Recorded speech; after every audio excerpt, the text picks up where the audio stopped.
ਵਾਹਿਗੁਰੂ ਜੀ ਕਾ ਖਾਲਸਾ ਵਾਹਿਗੁਰੂ ਜੀ ਕੀ ਫਤਿਹ। TV 84 ਦੇ ਸਾਰੇ ਦਰਸ਼ਕ ਤੇ ਸਰੋਤੇ ਜਿਹੜੇ ਇਸ ਵਕਤ ਸਾਡੇ ਨਾਲ ਨਾਰਥ ਅਮਰੀਕਾ ਦੇ ਵਿੱਚੋਂ ਜੁੜੇ ਹੋਏ ਆ ਜਾਂ ਫਿਰ ਸੋਸ਼ਲ ਮੀਡੀਆ ਦੇ ਰਾਹੀਂ ਸਾਨੂੰ ਦੁਨੀਆ ਭਰ ਦੇ ਵਿੱਚ ਦੇਖ ਰਹੇ ਆ, ਮੈਂ ਅਮਰਵੀਰ ਸਿੰਘ ਅੱਜ ਇਸ ਗੁਫ਼ਤਗੂ ਪ੍ਰੋਗਰਾਮ ਦੇ ਵਿੱਚ ਆਪ ਸਭ ਦਾ ਤਹਿ ਦਿਲੋਂ ਸਵਾਗਤ ਕਰਦਾ। ਵਿਊਅਰਸ, ਅੱਜ ਅਸੀਂ ਸਿੱਖ ਨਸਲਕੁਸ਼ੀ ਦੇ ਮੁੱਦੇ ਉੱਤੇ ਵਿਚਾਰ ਚਰਚਾ ਕਰਨ ਜਾ ਰਹੇ ਹਾਂ। ਪਿਛਲੇ ਕਈ ਸਾਲਾਂ ਤੋਂ ਅਸੀਂ ਦੇਖ ਰਹੇ ਹਾਂ, ਖਾਸ ਤੌਰ ਤੇ ਡਾਇਸਪੋਰਾ ਸਿੱਖਾਂ ਵੱਲੋਂ ਇਹ ਐਫਰਟ ਕੀਤਾ ਜਾ ਰਿਹਾ ਹੈ ਕਿ ਸਿੱਖ ਨਸਲਕੁਸ਼ੀ ਨੂੰ ਜਿਹੜੀ ਮਾਨਤਾ ਦਿਵਾਈ ਜਾਵੇ ਬਾਹਰਲੇ ਮੁਲਕਾਂ ਦੇ ਵਿੱਚ। ਕਈ ਸਟੇਟ ਅਸੈਂਬਲੀਜ਼ ਇਸ ਦੇ ਵਿੱਚ ਸ਼ਾਮਲ ਨੇ ਜਿਨ੍ਹਾਂ ਨੇ ਸਿੱਖ ਜੈਨੋਸਾਈਡ ਨੂੰ ਮਾਨਤਾ ਦਿੱਤੀ ਹੈ। ਸ਼ੁਰੂਆਤ ਇਹਦੀ ਕੈਨੇਡਾ ਦੇ ਵਿੱਚ ਓਨਟਾਰੀਓ ਦੇ ਸੂਬੇ ਦੇ ਵਿੱਚੋਂ ਹੁੰਦੀ ਹੈ, ਫਿਰ ਅਮਰੀਕਾ ਦਾ ਕਨੈਟਿਕਟ ਸੂਬਾ ਵੀ ਬਣਦਾ। ਦਰਜਨ ਤੋਂ ਵੱਧ ਜਿਹੜੇ ਸ਼ਹਿਰ ਨੇ ਉਹਨਾਂ ਦੇ ਵਿੱਚ ਮਾਨਤਾਵਾਂ ਸਿਟੀ ਕਾਉਂਸਲਸ ਵੱਲੋਂ ਦਿੱਤੀਆਂ ਜਾਂਦੀਆਂ ਨੇ। ਇਹ ਇੱਕ ਐਫਰਟ ਆ ਜਿਹੜਾ ਸਿੱਖ ਡਾਇਸਪੋਰਾ ਵੱਲੋਂ ਕੀਤਾ ਗਿਆ। ਹੁਣ ਜਦੋਂ ਅਸੀਂ 1984 ਦੀ ਵਰ੍ਹੇਗੰਢ ਮੌਕੇ ਜਦੋਂ ਨਸਲਕੁਸ਼ੀ ਹੋਈ ਹੈ ਨਵੰਬਰ ਦੇ ਵਿੱਚ, ਉਹ ਦਿਨ ਪਿਛਲੇ ਹਫ਼ਤੇ ਸਾਡੇ ਸਾਹਮਣੇ ਲੰਘ ਕੇ ਗਏ ਆ। ਅਸੀਂ ਉਸ ਨੂੰ ਕਮੈਮੋਰੇਟ ਕਰਦਿਆਂ ਹੋਇਆਂ ਸ਼ਹੀਦਾਂ ਨੂੰ ਯਾਦ ਕੀਤਾ। ਜਿਹੜੀ ਨਸਲਕੁਸ਼ੀ ਹੋਈ ਹੈ ਉਹਦੇ ਤੇ ਗੱਲਬਾਤ ਹੋਈ ਹੈ, ਉਹਦੇ ਤੇ ਸੈਮੀਨਾਰਜ਼ ਹੋਏ ਆ, ਉਹਦੇ ਤੇ ਸੋਸ਼ਲ ਮੀਡੀਆ ਦੇ ਉੱਤੇ ਜਿਹੜੇ ਵੱਖ-ਵੱਖ ਪਲੇਟਫਾਰਮਸ ਨੇ ਉਹਨਾਂ ਦੇ ਉੱਤੇ ਡਿਸਕਸ਼ਨਸ ਹੋਈਆਂ ਨੇ ਤਾਂ ਕਿ ਇਸ ਗੱਲ ਨੂੰ ਅੱਗੇ ਤੋਰਿਆ ਜਾ ਸਕੇ, ਇਸ ਮੁਹਿੰਮ ਨੂੰ ਅੱਗੇ ਤੋਰਿਆ ਜਾ ਸਕੇ। ਇਸ ਦੇ ਵਿੱਚ ਇਸ ਸਾਲ ਇੱਕ ਵੱਡੀ ਉਪਲਬਧੀ ਜਿਹੜੀ ਸਾਡੇ ਸਾਹਮਣੇ ਆਈ ਹੈ ਉਹ ਆਈ ਹੈ ਅਮਰੀਕਾ ਦੇ ਵਿੱਚ ਅਮਰੀਕਨ ਸਿੱਖ ਕਾਕਸ ਕਮੇਟੀ ਵੱਲੋਂ। ਅਮਰੀਕਨ ਸਿੱਖ ਕਾਕਸ ਕਮੇਟੀ ਵੱਲੋਂ ਇਹਦੇ ਤੇ ਇੱਕ ਸੈਮੀਨਾਰ ਕੀਤਾ ਗਿਆ, ਇੱਕ ਵੈਬਿਨਾਰ ਕੀਤਾ ਗਿਆ, ਜਿਹਦੇ ਵਿੱਚ ਅਮਰੀਕਾ ਦੀ ਜਿਹੜੀ ਕਾਕਸ ਕਮੇਟੀ ਹੈ, ਸਿੱਖ ਕਾਕਸ ਕਮੇਟੀ, ਉਹਦੇ ਜਿਹੜੇ ਕੋ-ਚੇਅਰ ਹੈਗੇ ਆ ਜੌਨ ਗਰਮੈਂਡੀ ਤੇ ਡੇਵਿਡ ਵੈਲਾਡੇਓ, ਰਿਪਰੈਜ਼ੈਂਟੇਟਿਵ ਨੇ US ਕਾਂਗਰਸ ਦੇ ਵਿੱਚ, ਉਹਨਾਂ ਵੱਲੋਂ ਜਿਹੜੀਆਂ ਨੇ ਆਪਣੀਆਂ ਤਕਰੀਰਾਂ ਕੀਤੀਆਂ ਗਈਆਂ ਨੇ ਹਿਊਮਨ ਰਾਈਟਸ ਵਾਇਓਲੇਸ਼ਨਸ ਦੇ ਉੱਤੇ ਵੀ ਤੇ ਨਾਲ ਹੀ ਨਾਲ ਸਿੱਖ ਨਸਲਕੁਸ਼ੀ ਦੇ ਉੱਤੇ ਵੀ। ਇਸ ਵੈਬਿਨਾਰ ਦੇ ਵਿੱਚ ਕੈਨੇਡਾ ਤੋਂ MP ਟਿਮ ਉੱਪਲ ਨੇ ਵੀ ਸ਼ਮੂਲੀਅਤ ਕੀਤੀ ਹੈ। ਜਦੋਂ ਅਸੀਂ ਦੇਖਦੇ ਹਾਂ ਪੈਟਰਿਕ ਮੀਹਾਨ ਜਿਹੜੇ ਪੈਂਸਿਲਵੇਨੀਆ ਤੋਂ ਹੈਗੇ ਆ ਕਾਂਗਰਸਮੈਨ, ਉਹਨਾਂ ਨੇ ਸ਼ਮੂਲੀਅਤ ਕੀਤੀ ਹੈ।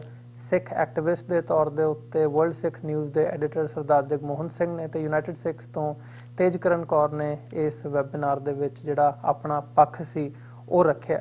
ਸੋ ਜਿਹੜਾ ਇਹ ਉਪਰਾਲਾ ਕੀਤਾ ਗਿਆ ਅਮਰੀਕਨ ਸਿੱਖ ਕਾਕਸ ਕਮੇਟੀ ਵੱਲੋਂ, ਇਸ ਬਾਰੇ ਵੀ ਅੱਜ ਅਸੀਂ ਵਿਚਾਰ ਚਰਚਾ ਕਰਾਂਗੇ ਤੇ ਨਾਲ ਹੀ ਨਾਲ ਇੱਕ ਵੱਡੇ ਸੰਦਰਭ ਦੇ ਵਿੱਚ ਸਿੱਖ ਨਸਲਕੁਸ਼ੀ ਦਾ ਜਿਹੜਾ ਮੁੱਦਾ ਹੈ ਇੰਟਰਨੈਸ਼ਨਲੀ ਇਹ ਕਿਵੇਂ ਉੱਭਰ ਕੇ ਸਾਹਮਣੇ ਆ ਰਿਹਾ ਹੈ ਤੇ ਹੋਰ ਕੀ ਕੀਤਾ ਜਾ ਸਕਦਾ ਇਹਦੇ ਵਿੱਚ ਤਾਂ ਜੋ ਅਸੀਂ ਰੈਕਗਨਾਈਜ਼ ਕਰਵਾ ਸਕੀਏ ਤੇ ਇਵੈਂਚੁਅਲੀ ਇਸ ਸਾਰੇ ਪਾਰਟ ਨੂੰ ਅਕਾਊਂਟੇਬਿਲਿਟੀ ਤੱਕ ਲਿਜਾਇਆ ਜਾ ਸਕੇ, ਜਿਹੜਾ ਕਿ ਸਿੱਖ ਕਾਕਸ ਕਮੇਟੀ ਦੇ ਇਸ ਵੈਬਿਨਾਰ ਦੇ ਵਿੱਚ ਇੰਡੀਆ ਨੂੰ ਅਕਾਊਂਟੇਬਲ ਠਹਿਰਾਇਆ ਗਿਆ। ਸੋ ਇਹ ਇੱਕ ਵੱਡੀ ਗੱਲ ਹੈ ਜਦੋਂ ਅਸੀਂ ਇਸ ਸਾਰੀ ਮੁਹਿੰਮ ਨੂੰ ਦੇਖਦੇ ਹਾਂ। ਸੋ ਅੱਜ ਇਸ ਦੇ ਉੱਤੇ ਅਸੀਂ ਵਿਚਾਰ ਚਰਚਾ ਕਰਾਂਗੇ। ਸਾਡੇ ਨਾਲ ਇਸ ਵਕਤ ਕੈਲੀਫੋਰਨੀਆ ਤੋਂ ਡਾਕਟਰ ਇਕਤਦਾਰ ਕਰਾਮਤ ਚੀਮਾ ਜੁੜੇ ਹੋਏ ਆ। ਆਪ ਯੂਨਾਈਟਿਡ ਨੇਸ਼ਨਸ ਦੀ ਗਲੋਬਲ ਸਟੀਅਰਿੰਗ ਕਮੇਟੀ ਦੇ ਮੈਂਬਰ ਨੇ, ਐਡਵਾਈਜ਼ਰ ਨੇ ਯੂਨਾਈਟਿਡ ਨੇਸ਼ਨਸ ਦੇ ਵਿੱਚ, ਤੇ ਜੈਨੋਸਾਈਡ ਦੇ ਉੱਤੇ ਆਪ ਨੇ ਬਹੁਤ ਜਿਹਨੂੰ ਕਹਿੰਦੇ ਹੁੰਦੇ ਆ ਕੰਮ ਕੀਤਾ, ਰਿਪੋਰਟਸ ਲਿਖੀਆਂ ਨੇ ਤੇ ਨਾਲ ਹੀ ਨਾਲ ਅਮਰੀਕਨ ਸਿੱਖ ਕਾਂਗਰੈਸ਼ਨਲ ਜਿਹੜੀ ਕਾਕਸ ਹੈ ਉਹਦੇ ਨਾਲ ਵੀ ਕੰਮ ਕਰਦੇ ਆ, ਲੰਬੇ ਸਮੇਂ ਤੋਂ ਜੁੜੇ ਹੋਏ ਆ। ਆਓ ਉਹਨਾਂ ਨਾਲ ਮਿਲ ਕੇ ਅੱਜ ਦੀ ਇਸ ਵਿਚਾਰ ਚਰਚਾ ਦੀ ਸ਼ੁਰੂਆਤ ਕਰਦੇ ਹਾਂ। ਡਾਕਟਰ ਸਾਹਿਬ, ਤੁਹਾਡਾ ਸਵਾਗਤ ਹੈ ਜੀ। ਵਾਹਿਗੁਰੂ ਜੀ ਕਾ ਖਾਲਸਾ ਵਾਹਿਗੁਰੂ ਜੀ ਕੀ ਫਤਿਹ ਜੀ। ਮਰਵੀਰ ਸਿੰਘ ਜੀ, ਤੁਹਾਨੂੰ ਸੁਣਨ ਨਾਲ ਸਾਰੇ ਸਰੋਤਿਆਂ ਨੂੰ ਜਿਹੜੇ ਪਾਕਿਸਤਾਨ ਸੁਣਦੇ ਨੇ ਉਹਨਾਂ ਨੂੰ ਅਸਲਾਮ ਅਲੈਕੁਮ ਤੇ ਵਾਹਿਗੁਰੂ ਜੀ ਕਾ ਖਾਲਸਾ ਵਾਹਿਗੁਰੂ ਜੀ ਕੀ ਫਤਿਹ ਜੀ। ਵਾਲੇਕੁਮ ਅਸਲਾਮ ਸਾਡੇ ਮੁਸਲਮਾਨ ਵੀਰਾਂ ਭੈਣਾਂ ਨੂੰ। ਡਾਕਟਰ ਸਾਹਿਬ, ਸ਼ੁਰੂਆਤ ਕਰੀਏ ਜਿਹੜੀ ਇਹ ਵੈਬਿਨਾਰ ਹੋਇਆ ਆ, ਮੈਂ ਇਸੇ ਤੋਂ ਸ਼ੁਰੂਆਤ ਕਰਨਾ ਚਾਹੂੰਗਾ। ਤੁਹਾਡਾ ਵੀ ਜਿਹੜਾ ਕੰਮ ਕਰਨ ਦਾ ਦਾਇਰਾਕਾਰ ਹੈ ਉਹਦੇ ਵਿੱਚ ਜੈਨੋਸਾਈਡ ਇੱਕ ਅਹਿਮ ਸਥਾਨ ਰੱਖਦਾ, ਜਿੱਥੇ ਇਹ ਗੱਲ ਜੈਨੋਸਾਈਡ ਨੂੰ ਰੈਕਗਨਾਈਜ਼ ਕਰਵਾਉਣ ਦੇ ਲਈ ਹੋਈ ਹੈ। ਇਹ ਜਿਹੜਾ ਵੈਬਿਨਾਰ ਹੋਇਆ ਸਿੱਖ ਕਾਕਸ ਕਮੇਟੀ ਕਾਂਗਰੈਸ਼ਨਲ ਕਾਕਸ ਵੱਲੋਂ ਕਰਵਾਇਆ ਗਿਆ, ਇਸ ਦੇ ਉੱਤੇ ਵੀ ਮੈਂ ਥੋੜ੍ਹੇ ਜਿਹੇ ਡੀਟੇਲ ਦੇ ਵਿੱਚ ਤੁਹਾਡੇ ਕੋਲੋਂ ਜਾਣਨਾ ਚਾਹੂੰਗਾ ਵੀ ਕੀ ਡਿਵੈਲਪਮੈਂਟ ਕੀ ਹੋਈ ਹੈ, ਬਟ ਨਾਲ ਹੀ ਨਾਲ ਜੇ ਸਿੱਖ ਜੈਨੋਸਾਈਡ ਦੇ ਮੁਤਲਕ ਵੀ ਜਿਹੜਾ ਪਾਰਟ ਹੈ, ਕਿਉਂਕਿ ਤੁਹਾਡਾ ਇਹ ਪੋਰਟਫੋਲੀਓ ਹੈ, ਜ਼ਰੂਰ ਵਿਚਾਰ ਸਾਂਝੇ ਕਰੋ ਜੀ। ਜ਼ਰੂਰ ਜੀ। ਅਸੀਂ ਇੱਕ ਤਾਂ ਪਹਿਲਾਂ ਵੈਬਿਨਾਰ ਤੇ ਗੱਲ ਕਰਦੇ ਹਾਂ। ਅਮਰੀਕਨ ਸਿੱਖ ਕਾਕਸ ਕਮੇਟੀ ਨਾਲ ਮੈਂ ਬਹੁਤ ਸਮੇਂ ਤੋਂ ਕੰਮ ਕਰ ਰਿਹਾ। ਤੁਹਾਨੂੰ ਪਤਾ ਕਿ ਅਮਰੀਕਨ ਜਿਹੜਾ ਸਿੱਖ ਕਾਕਸ ਆ ਇਹਦੇ ਵਿੱਚ 50 ਦੇ ਲਗਭਗ ਕਾਂਗਰਸਮੈਨ ਆ, ਔਰ ਉਹਦੇ 'ਚ ਕੰਜ਼ਰਵੇਟਿਵ ਕਾਂਗਰਸਮੈਨ ਵੀ, ਜਿਹਨੂੰ ਅਸੀਂ ਰਿਪਬਲਿਕਨ ਜਿਹੜੇ ਸਾਡੇ ਕਾਂਗਰਸਮੈਨ ਨੇ ਉਹ ਵੀ ਆ ਤੇ ਡੈਮੋਕ੍ਰੈਟਸ ਵੀ ਆ। ਤੇ ਕਾਕਸ ਜਿਹਨੂੰ ਦਾ ਬਣਿਆ ਹੀ ਆ ਉਹਨੇ ਬਹੁਤ ਸਮੇਂ ਤੋਂ ਇਹ ਕੋਸ਼ਿਸ਼ ਕੀਤੀ ਹੈ ਕਿ ਜਿਹੜੇ ਮਨੁੱਖੀ ਅਧਿਕਾਰਾਂ ਦਾ ਘਾਣ ਕਿਤਲੇ ਵੀ ਹੋ ਰਿਹਾ ਉਹਦੇ ਬਾਰੇ ਆਵਾਜ਼ ਚੁੱਕੀ ਜਾਏ। ਉਹ ਖਾਸ ਤੌਰ ਤੇ ਜਿਹੜੀ ਹਿਊਮਨ ਰਾਈਟਸ ਵਾਇਲੇਸ਼ਨ ਜਿਹੜੀਆਂ ਭਾਰਤ 'ਚ ਹੁੰਦੀਆਂ ਉੱਤੇ ਕਈ ਬਰੀਫਿੰਗ ਹੀਅਰਿੰਗ ਵਿਦਨ ਦਾ US ਕਾਂਗਰਸ ਕਰਾਈਆਂ ਗਈਆਂ। ਕਾਕਸ ਨੇ ਵਿੱਚ ਬਹੁਤ ਮੇਜਰ ਰੋਲ ਪਲੇ ਕੀਤਾ, ਕਾਮਨਵੈਲਥ ਹਿਊਮਨ ਰਾਈਟਸ ਕਮਿਸ਼ਨ ਨਾਲ, United States commission on international religious freedom ਨਾਲ। ਔਰ ਇਹ ਬਹੁਤ ਵੱਡੀ ਉਪਲਬਧੀ ਆ ਕਿ ਤੁਸੀਂ ਦੇਖਿਆ ਹੋਏਗਾ ਵੀ ਜਿਹੜੇ ਵੈਬੀਨਾਰ ਤੁਸੀਂ ਗੱਲ ਕਰ ਰਹੇ ਹੋ ਜਿਹੜਾ ਹੋਇਆ ਉਹ 'ਚ ਮੈਂ ਆਪਣੇ ਬਿਜ਼ੀ ਸੀਗਾ ਤੇ ਪਾਰਟਿਸਿਪੇਟ ਨਹੀਂ ਕਰ ਸਕਿਆ, ਪਰ ਅਸੀਂ ਉਹਨੂੰ ਆਰਗੇਨਾਈਜ਼ ਕਰਨ ਵਾਲਿਆਂ ਸੀ। ਤੇ ਉਹਦੇ ਵਿੱਚ ਕਾਂਗਰਸਮੈਨਾਂ ਨੇ ਅੱਜ ਬਹੁਤ ਖੁੱਲ੍ਹ ਕੇ, ਪਹਿਲਾਂ ਥੋੜੀ ਰਿਲੈਕਟੈਂਸ ਸੀਗੀ ਕਿ ਜਿਹੜਾ ਜੈਨੋਸਾਈਡ ਦਾ ਵਰਡ ਆ ਉਹਨੂੰ ਕਾਂਗਰਸਮੈਨ ਜਿਹੜੇ ਆ ਥੋੜੇ ਫॉर ਸੋ ਮੈਨੀ ਪੋਲੀਟੀਕਲ ਰੀਜ਼ਨਸ ਥੋੜਾ ਜਿਹਾ ਹਿਚਕਿਚਾਉਂਦੇ ਸੀ, ਪਰ ਅੱਜ ਖੁੱਲ੍ਹ ਕੇ ਅਮਰੀਕਨ ਸਿੱਖ ਕਾਕਸ ਦੇ ਦੋਵਾਂ ਹੀ ਕੋ-ਚੇਅਰਸ ਨੇ, ਡੇਵਿਡ ਵੈਲਾਡਿਓ ਜਿਹੜੇ ਰਿਪਬਲਿਕਨ ਕਾਂਗਰਸਮੈਨ ਨੇ ਤੇ ਜੌਨ ਗਰਮੰਡੀ, ਉਹਨਾਂ ਖੁੱਲ੍ਹ ਕੇ ਤੇ ਗੱਲ ਕੀਤੀ। ਔਰ ਉਸ ਤੋਂ ਵੱਡੀ ਗੱਲ ਇਹ ਹੋਈ ਆ ਕਿ ਪੈਨਸਿਲਵੇਨੀਆ ਜਿਹੜੇ ਕਾਂਗਰਸਮੈਨ ਸਾਡੇ ਅਮਰੀਕਨ ਸਿੱਖ ਕਾਕਸ ਦਾ ਜਿਹੜੇ ਹਿੱਸਾ ਵੀ ਆ, ਮੈਂਬਰ ਆ, ਕਾਂਗਰਸਮੈਨ ਬ੍ਰੈਂਡਨ ਬੋਇਲ, ਉਹਨਾਂ ਨੇ ਫਲੋਰ ਆਫ ਦਾ ਹਾਊਸ ਤੇ US ਕਾਂਗਰਸ 'ਚ ਮੈਂ ਆਪਣੇ ਜਿਹੜੇ ਸਰੋਤੇ ਸੁਣਨ ਵਾਲੇ, US ਕਾਂਗਰਸ ਦਾ ਮਤਲਬ ਹੈ ਅਮਰੀਕਾ ਦਾ ਸੰਵਿਧਾਨ ਸਭਾ ਤੇ ਅਮਰੀਕਾ ਦਾ ਪਾਰਲੀਮੈਂਟ, ਤੇ ਪਾਕਿਸਤਾਨੀ ਕੰਟੈਕਸਟ ਸਮਝਣਾ ਹੋਵੇ ਤੇ ਜਿਸ ਤਰ੍ਹਾਂ ਪਾਕਿਸਤਾਨ ਦੀ ਕੌਮੀ ਅਸੈਂਬਲੀ ਹੈ ਉਸ ਤਰ੍ਹਾਂ ਹੀ ਜਿਹੜੀ ਅਮਰੀਕੀ ਕਾਂਗਰਸ ਆ ਉਹ ਅਮਰੀਕਾ ਦੀ ਪਾਰਲੀਮੈਂਟ ਹੈ। ਉਹਦੇ ਵਿੱਚ on the floor of the house ਜੋ 84 'ਚ ਸਿੱਖਾਂ ਦਾ ਘੱਲੂਘਾਰਾ, ਉਹਨਾਂ ਦੀ ਨਸਲਕੁਸ਼ੀ ਹੋਈ ਹੈ, ਉਹਦੇ ਬਾਰੇ ਜਿਹੜੀ ਆ ਉਹ ਫਲੋਰ ਆਫ ਦਾ ਹਾਊਸ ਤੇ ਗੱਲ ਕੀਤੀ ਹੈ, ਜਿਹੜੀ ਬਹੁਤ ਵੱਡੀ ਗੱਲ ਹੈ। ਫਿਰ ਇਸ ਵਾਰੀ ਜੇ ਤੁਸੀਂ ਉਹ ਵੈਬੀਨਾਰ ਦੇਖੋ ਉਹਦੇ ਵਿੱਚ ਕਾਂਗਰਸਮੈਨ ਜੌਨ ਗਰਮੰਡੀ ਨੇ ਆਪਣੇ ਬਾਕੀ ਕੋਲੀਗਸ ਨੂੰ ਵੀ ਕਿਹਾ ਕਿ ਜੋ ਗੱਲ ਅਸੀਂ ਇਸ ਵੈਬੀਨਾਰ 'ਚ ਕਹਿ ਰਹੇ ਹਾਂ ਸਾਨੂੰ ਉਹ ਕਾਂਗਰੈਸ਼ਨਲ ਰਿਕਾਰਡ 'ਚ ਵੀ ਦਰਜ ਕਰਾਉਣੀ ਚਾਹੀਦੀ ਹੈ, ਔਰ ਅਸੀਂ ਉਹਨੂੰ ਕਾਂਗਰੈਸ਼ਨਲ ਰਿਕਾਰਡ 'ਚ ਵੀ ਦਰਜ ਕਰਾਵਾਂਗੇ, ਜਿਹੜਾ ਬਹੁਤ ਵੱਡਾ ਉਪਰਾਲਾ। ਜੇ ਤੁਸੀਂ ਦੇਖੋ ਪਿਛਲੇ 8-10 ਸਾਲਾਂ 'ਚ ਸਿੱਖਾਂ ਦੀ ਬਹੁਤ ਵੱਡੀ ਪ੍ਰਾਪਤੀ ਆ ਕਿ ਸਿੱਖਾਂ ਨੇ ਜਿਹੜਾ ਇੱਕ ਕਨਵੈਨਸ਼ਨਲ ਤਰੀਕਾ ਸੀਗਾ, ਅਸੀਂ ਜਦੋਂ ਦੀ ਸਿੱਖ ਜੈਨੋਸਾਈਡ ਹੋਈ ਆ ਔਰ ਸਿੱਖ ਕੌਮ ਨੇ ਆਪਣੇ ਸ਼ਹੀਦਾਂ ਨੂੰ ਨਹੀਂ ਭੁੱਲੀ, ਜੇ ਬਹੁਤ ਵੱਡਾ ਜਜ਼ਬਾ ਇੰਡੀਅਨ ਸਰਕਾਰ ਨੇ ਜਿੰਨੇ ਵੀ ਹਥਕੰਡੇ ਵਰਤ ਸਕਦੀ ਸੀ ਵਰਤੇ ਆ ਵੀ ਇਸ ਸੰਘਰਸ਼ ਨੂੰ, ਇਹਨਾਂ ਸ਼ਹੀਦੀਆਂ ਨੂੰ ਕਦੇ ਐਕਸਟ੍ਰੀਮਿਜ਼ਮ ਨਾਲ ਕਦੇ ਟੈਰਰਿਜ਼ਮ ਨਾਲ ਜੋੜ ਦਿੱਤਾ, ਕਦੇ ਸਿੱਖ ਜਥੇਬੰਦੀਆਂ ਦੀ ਆਪਸ ਵੰਡੀਆਂ ਪਵਾਉਣ ਦੀ ਕੋਸ਼ਿਸ਼ ਕੀਤੀ। ਔਰ ਉਹ ਲੋਕ ਜਿਹੜੇ ਸਿੱਖ ਜੈਨੋਸਾਈਡ ਨੂੰ ਰੈਕਗਨਾਈਜ਼ ਕਰਾਉਣ ਲਈ ਕੋਸ਼ਿਸ਼ ਕਰ ਰਹੇ ਆ ਅੱਜ ਵੀ, ਜਿਸ ਤਰ੍ਹਾਂ ਅਮਰੀਕਨ ਸਿੱਖ ਕਾਕਸ ਆ, ਉਹ ਤੇ ਕੁਝ ਸਾਡੇ ਨਿਦਾਨ ਦੋਸਤਾਂ ਕੋਲੋਂ ਹਮਲੇ ਵੀ ਕਰਵਾਏ, ਪਰਸਨਲ ਲੋਕਾਂ ਦੀ ਕਰੈਕਟਰ ਅਸੈਸੀਨੇਸ਼ਨ ਕਰਵਾਈ, ਲੇਕਿਨ ਇੱਕ ਬਹੁਤ ਵੱਡਾ ਜਿਹੜਾ ਹੈ ਇਹ ਉਪਰਾਲਾ ਹੈ ਕਿ ਸਿੱਖ ਜੈਨੋਸਾਈਡ ਹੁਣ ਰੈਕਗਨਾਈਜ਼ ਹੋ ਰਹੀ। ਤੁਹਾਨੂੰ ਯਾਦ ਹੋਵੇ ਤੁਸੀਂ ਵੀ ਉਹ ਕਵਰ ਕੀਤਾ ਸੀ 2 ਵਾਰੀ ਜਿਹੜਾ ਹੈ US ਕਾਂਗਰਸ 'ਚ ਸੁਣਵਾਈ ਕਰਾਈ ਗਈ ਸਿੱਖ ਜੈਨੋਸਾਈਡ 'ਚ 2016 ਤੇ 2018 ਦੇ ਵਿੱਚ, ਤੁਸੀਂ ਉਹਨੂੰ ਕਵਰ ਕੀਤਾ ਸੀ, ਜਿਹਦੇ ਵਿੱਚ UN ਦੇ ਅੰਡਰ ਸੈਕਟਰੀ ਜਨਰਲ ਜਿਹੜੇ ਉਸ ਵੇਲੇ ਸੀ ਡੈਮਨ ਡਿਆਂਗ, ਜਿਹੜੇ ਨਾ ਸਿਰਫ UN ਦੇ ਅੰਡਰ ਸੈਕਟਰੀ ਜਨਰਲ ਸੀ ਬਲਕਿ special representative for prevention of genocide ਨਹੀਂ ਸੀਗੇ, ਉਹਨਾਂ ਨੂੰ ਸੱਦ ਕੇ ਸਿੱਖ ਜੈਨੋਸਾਈਡ ਦੇ ਬਾਰੇ ਦੱਸਿਆ ਗਿਆ। ਔਰ ਡਾਕਟਰ ਅਮਰਜੀਤ ਉੱਥੇ ਮੌਜੂਦ ਸੀ, ਡਾਕਟਰ ਪ੍ਰੀਤਪਾਲ ਜੀ ਤੋਂ ਪਹਿਲੀ ਵਾਰੀ ਉਹਨਾਂ ਨੂੰ ਬੁਲਾਇਆ ਤੇ ਡੈਮਨ ਡਿਆਂਗ ਨੇ ਕਮੈਂਟ ਕਿਹਾ ਜਿਹੜਾ ਮੈਨੂੰ ਬਹੁਤ ਸੁਣ ਕੇ ਦੁੱਖ ਵੀ ਹੋਇਆ, ਉਹਨੇ ਕਿਹਾ ਵੀ ਮੈਨੂੰ ਅੱਜ ਤੱਕ ਪਤਾ ਨਹੀਂ ਸੀ ਸਿੱਖਾਂ ਨਾਲ ਕੀ ਹੋਇਆ। ਸੋ ਜਿਹੜੀ ਮੈਂ ਬਾਰ-ਬਾਰ ਇਸ ਚੀਜ਼ ਤੇ ਗੱਲ ਕਰਦਾ ਕਿ ਸਾਡਾ ਜਿਹੜਾ ਉਤਸ਼ਾਹ ਔਰ ਜਿਹੜੀ ਮਿਹਨਤ ਆ ਬਹੁਤ ਹੋਈ ਆ, ਇਸੇ ਕੌਮ ਨੂੰ ਸਲਾਮ ਆ, ਇਹਨੇ ਆਪਣੇ ਸ਼ਹੀਦਾਂ ਨੂੰ ਨਹੀਂ ਭੁੱਲਿਆ ਔਰ ਜਿਹੜਾ ਕੌਮ ਨਾਲ ਜੋ ਵਰਤਾਰਾ ਕੀਤਾ ਭਾਰਤ ਸਰਕਾਰ ਨੇ ਅੱਜ ਇੰਨੇ ਸਾਲਾਂ ਦੇ ਬਾਅਦ ਵੀ ਉਹਨੂੰ ਯਾਦ ਰੱਖਿਆ। ਪਰ ਸਾਡਾ ਜਿਹੜਾ ਬਹੁਤ ਸਾਰਾ ਐਕਟਿਵਿਜ਼ਮ ਹੈ ਉਹ ਵਿਦਨ ਦਾ ਕਮਿਊਨਿਟੀ ਅੱਜ ਤੱਕ ਰਿਹਾ ਵਾ। ਸਾਨੂੰ ਜ਼ਿਆਦਾ ਤੋਂ ਜ਼ਿਆਦਾ ਲੌਬਿੰਗ ਕਰਨ ਦੀ ਲੋੜ ਹੈ, ਆਪਣੇ ਰਿਪਰੈਜ਼ੈਂਟੇਟਿਵਸ ਨਾਲ ਗੱਲ ਕਰਨ ਦੀ ਲੋੜ ਹੈ। ਜਦੋਂ ਅੱਜ ਅਮਰੀਕੀ ਸੈਨੇਟ 'ਚ ਆਵਾਜ਼ ਉੱਠਦੀ ਹੈ, ਅਮਰੀਕਨ ਕਾਂਗਰਸ 'ਚ ਆਵਾਜ਼ ਉੱਠਦੀ ਹੈ, ਜਦੋਂ ਇੱਥੇ ਸ਼ਹਿਰਾਂ ਦੇ ਵਿੱਚ ਵੱਡੇ ਮੇਜਰ ਸਿਟੀਜ਼ 'ਚ ਮਤੇ ਪਾਸ ਹੁੰਦੇ ਨੇ, ਕੁਝ ਸਟੇਟਸ ਦਾ ਤੁਸੀਂ ਜ਼ਿਕਰ ਕੀਤਾ, ਉੱਥੇ ਜਦੋਂ ਮਤੇ ਪਾਸ ਹੁੰਦੇ ਨੇ ਤੇ ਜਿਹੜੀ ਸਿੱਖ ਜੈਨੋਸਾਈਡ ਆ ਉਹਨੂੰ ਇੱਕ ਮਾਨਤਾ ਮਿਲਦੀ ਆ ਲੋਕਾਂ ਦੀ ਤਰਫੋਂ, ਉਹਨੂੰ ਰੈਕਗਨਾਈਜ਼ ਕੀਤਾ ਜਾਂਦਾ। ਪਰ ਤੁਸੀਂ ਯਾਦ ਕਰੋ ਕਿ ਕੌਮਾਂ ਦੇ ਸੰਘਰਸ਼ ਦੇ ਵਿੱਚ ਜਿਹੜਾ ਉਹਨਾਂ ਨਾਲ ਜ਼ੁਲਮ ਜਬਰ ਨਸਲਕੁਸ਼ੀ ਹੈ, ਜਦੋਂ ਉਹ ਰੈਕਗਨਾਈਜ਼ ਹੁੰਦੀ ਤਾਂ ਫਿਰ ਨੈਕਸਟ ਸਟੇਜ ਦੇ ਵਿੱਚ ਦੁਨੀਆ ਨੂੰ ਉਹਨਾਂ ਦਾ ਰਾਈਟ ਆਫ ਸੈਲਫ ਡਿਟਰਮੀਨੇਸ਼ਨ ਵੀ ਦੇਣਾ ਪੈਂਦਾ, ਉਹਨਾਂ ਨੂੰ ਉਹਨਾਂ ਦਾ ਘਰ ਵੀ ਦੇਣਾ ਪੈਂਦਾ, ਕਿਉਂਕਿ ਜਿਹੜੀ ਦੁਨੀਆ ਦੇ ਚੀਜ਼ ਸਪਸ਼ਟ ਹੋ ਜਾਏ ਕਿ ਜਿਸ ਮੁਲਕ ਨੇ ਉਹਨਾਂ ਦਾ ਘੱਲੂਘਾਰਾ ਕੀਤਾ, ਉਹਨਾਂ ਦੀ ਨਸਲਕੁਸ਼ੀ ਕੀਤੀ ਆ, ਉੱਥੇ ਉਹਨਾਂ ਦੇ ਸਰਵਾਈਵਲ ਦਾ ਕੋਈ ਚਾਂਸ ਨਹੀਂ ਹੈਗਾ, ਤੇ ਫਿਰ ਇੱਕ ਲੈਜੀਟੀਮੇਟ ਉਸ ਕੌਮ ਦਾ ਮੁਤਾਲਬਾ ਬਣਦਾ ਕਿ ਸਾਨੂੰ ਜਿਹੜਾ ਹੈ ਸਾਡਾ ਆਪਣਾ ਘਰ ਚਾਹੀਦਾ। ਜੇ ਤੁਸੀਂ ਦੇਖੋ ਸਟੇਟ ਆਫ ਇਜ਼ਰਾਈਲ ਜਿਸ ਤਰ੍ਹਾਂ ਵੀ ਬਣੀ, ਉਹ ਜੈਨੋਸਾਈਡ ਦੇ ਬਾਅਦ ਹੀ ਦੁਨੀਆ ਨੂੰ ਰੈਕਗਨਾਈਜ਼ ਕੀਤਾ ਕਿ to preserve their identity they need a land. So ਇਹ ਸਾਡੇ ਸਾਹਮਣੇ ਕਲੀਅਰ ਮਿਸਾਲਾਂ, ਇਹ ਬਹੁਤ ਸਾਡੇ ਜਿੰਨੀਆਂ East Coast Coordination Committee, American Sikh Caucus Committee, ਫਿਰ ਸਾਡੀ ਜਿਹੜੀ ਅਮਰੀਕਨ ਗੁਰਦੁਆਰਾ ਪ੍ਰਬੰਧਕ ਕਮੇਟੀ, ਇਹ ਜੀ ਸਾਡੇ ਜਿੰਨੇ ਵੀ ਮਿੱਤਰ ਕੰਮ ਕਰਦੇ, ਇਹਨਾਂ ਦੇ ਕੰਮ ਬਹੁਤ ਸ਼ਲਾਘਾਯੋਗ ਹੈ ਔਰ ਇਹ ਬਹੁਤ ਵੱਡਾ ਕੰਮ ਹੋਇਆ ਵਾ ਜੀ। ਡਾਕਟਰ ਸਾਹਿਬ ਤੁਸੀਂ ਜਿਵੇਂ ਯੂਨਾਈਟਿਡ ਨੇਸ਼ਨਸ ਦੀ ਗੱਲ ਕੀਤੀ ਹੈ, ਤੁਸੀਂ ਯੂਨਾਈਟਿਡ ਨੇਸ਼ਨਸ ਦੇ ਐਡਵਾਈਜ਼ਰੀ ਪੈਨਲ ਦੇ ਉੱਤੇ ਹੈਗੇ ਹੋ, ਜੈਨੋਸਾਈਡ ਦੇ ਉੱਤੇ ਯੂਨਾਈਟਿਡ ਨੇਸ਼ਨਸ ਦਾ ਸਟੈਂਡ ਜਿਹੜਾ ਆ ਉਹ ਥਿਓਰੈਟੀਕਲੀ ਕਾਫੀ ਸਪਸ਼ਟਤਾ ਦੇ ਨਾਲ ਸਾਡੇ ਸਾਹਮਣੇ ਆਉਂਦਾ, ਪਰ ਮੈਂ ਚਾਹੂੰਗਾ ਕਿ ਜਦੋਂ ਅਸੀਂ ਸਿੱਖ ਜੈਨੋਸਾਈਡ ਦੀ ਗੱਲ ਕਰਦੇ ਹਾਂ ਤੇ ਉਹਦੀ ਅਸੀਂ ਰੈਕਗਨੀਸ਼ਨ ਦੇ ਉੱਤੇ ਗੱਲ ਕਰ ਰਹੇ ਹਾਂ, ਸੋ ਇਹਨਾਂ ਦੋਵਾਂ ਦਾ ਕੰਪੈਰੀਜ਼ਨ ਵੀ ਤੁਸੀਂ ਸਾਡੇ ਲਈ ਕਰੋ ਜਾਂ ਸਾਡੇ ਦਰਸ਼ਕਾਂ ਲਈ ਕਰੋ ਤਾਂ ਕਿ ਅਸੀਂ ਸਮਝ ਸਕੀਏ ਵੀ UN ਕਿੱਥੇ ਸਟੈਂਡ ਕਰਦਾ ਤੇ ਅਸੀਂ ਕਿੱਥੇ ਕੁ ਖਲੋਤੇ ਹਾਂ, ਸਾਡਾ ਪੈਂਡਾ ਕੀ ਹੈ। ਦੇਖੋ ਅਮਰਵੀਰ, ਉਹਦੇ 'ਚ ਇਹ ਹੈ ਕਿ UN ਦਾ ਬੜਾ ਕਲੀਅਰ ਜਿਹਾ ਇੱਕ ਪੂਰਾ ਇੱਕ ਕਨਵੈਂਟ ਆ ਜਿਹੜਾ 1948 ਚ ਪਾਸ ਹੋਇਆ, which is called UN Convention on Prevention and Punishment of the Crime of Genocide, ਜਿਹਨੂੰ ਅਸੀਂ ਜੈਨੋਸਾਈਡ ਕਨਵੈਨਸ਼ਨ ਕਹਿੰਦੇ 1948। ਬੜੀ ਸ਼ਰਮ ਦੀ ਗੱਲ ਹੈ, ਭਾਰਤ ਨੇ ਅੱਜ ਤੱਕ ਉਸ ਜੈਨੋਸਾਈਡ ਕਨਵੈਨਸ਼ਨ ਨੂੰ ਪੂਰੀ ਤਰ੍ਹਾਂ ਇੰਡੋਰਸ ਨਹੀਂ ਕੀਤਾ। ਇੰਦਰਾ ਗਾਂਧੀ ਦੇ ਜ਼ਮਾਨੇ 'ਚ ਭਾਰਤ ਸਰਕਾਰ ਨੇ, ਇਹ 60s ਦੀ ਗੱਲ ਆ, ਜਦੋਂ ਉਸ ਸਮੇਂ ਔਰ ਅੱਜ ਇੰਦਰਾ ਗਾਂਧੀ ਦੇ ਦੌਰ 'ਚ ਉਹਨਾਂ ਨੇ ਜੈਨੋਸਾਈਡ ਕਨਵੈਨਸ਼ਨ ਦੇ ਉੱਤੇ ਅੱਜ ਵੀ ਰਿਜ਼ਰਵੇਸ਼ਨ ਜਮ੍ਹਾਂ ਕਰਾਈਆਂ ਹੋਈਆਂ। ਲੱਗਦਾ ਇਦਾਂ ਹੀ ਆ ਵੀ ਉਹਨਾਂ ਨੇ ਸੋਚਿਆ ਹੋਇਆ ਕਿ ਅਸਾਂ ਇੱਥੇ ਲੋਕਾਂ ਦਾ ਘੱਲੂਘਾਰਾ ਕਰਨਾ, ਲੋਕਾਂ ਦੀ ਜੈਨੋਸਾਈਡ ਕਰਨੀ, ਘੱਟ ਗਿਣਤੀਆਂ ਦਾ ਕਾਂਡ ਕਰਨਾ। ਨਹੀਂ ਤਾਂ ਇੱਕ ਬੜਾ ਸਿੰਪਲ ਜਿਹਾ ਕਨਵੈਨਸ਼ਨ ਹੈ ਵੀ ਜੈਨੋਸਾਈਡ ਨੂੰ ਜਿਹੜਾ ਕਹਿੰਦਾ ਵੀ ਨਹੀਂ ਹੋਣਾ ਚਾਹੀਦਾ। ਤੇ ਭਾਰਤ ਸਰਕਾਰ ਨੇ ਜਦੋਂ ਇੰਦਰਾ ਗਾਂਧੀ ਪ੍ਰਾਈਮ ਮਿਨਿਸਟਰ ਸੀ ਉਸ ਜ਼ਮਾਨੇ 'ਚ ਵੀ ਉਹਨੂੰ ਇੰਡੋਰਸ ਨਹੀਂ ਸੀ ਕੀਤਾ ਔਰ ਉੱਤੇ ਉਦੋਂ ਦੀਆਂ ਰਿਜ਼ਰਵੇਸ਼ਨ ਜਿਹੜੀਆਂ ਜਮ੍ਹਾਂ ਕਰਾਈਆਂ। ਹੁਣ ਜਿਹੜਾ ਇਹਦਾ ਆਰਟੀਕਲ 2 ਆ ਯੂਨਾਈਟਿਡ ਨੇਸ਼ਨਸ ਦਾ ਜਿਹੜਾ ਕਨਵੈਨਸ਼ਨ ਔਨ ਜੈਨੋਸਾਈਡ ਹੈ, ਉਹ ਬੜਾ ਕਲੀਅਰ ਹੈ। ਉਹ 'ਚ ਡਿਫਾਈਨ ਕੀਤਾ ਗਿਆ ਵੀ ਜੈਨੋਸਾਈਡ ਹੁੰਦੀ ਕੀ ਹੈ। ਉਹ 'ਚ ਹੈ ਕਿ genocide is any of the following acts committed with an intent to destroy in whole or in part of national, ethnical, racial or religious group, killing members of that group or inflicting body harms। ਹੁਣ ਜੇ ਤੁਸੀਂ ਇਹ ਦੇਖੋ ਤੇ ਜੋ ਕੁਝ ਸਿੱਖਾਂ ਦੇ ਨਾਲ ਹੋਇਆ ਉਹ ਵਰਤਾਰਾ ਸਾਰੇ ਦਾ ਸਾਰਾ ਜਿਹੜਾ ਵਾ ਉਹ ਜੈਨੋਸਾਈਡ ਦੀ ਆ।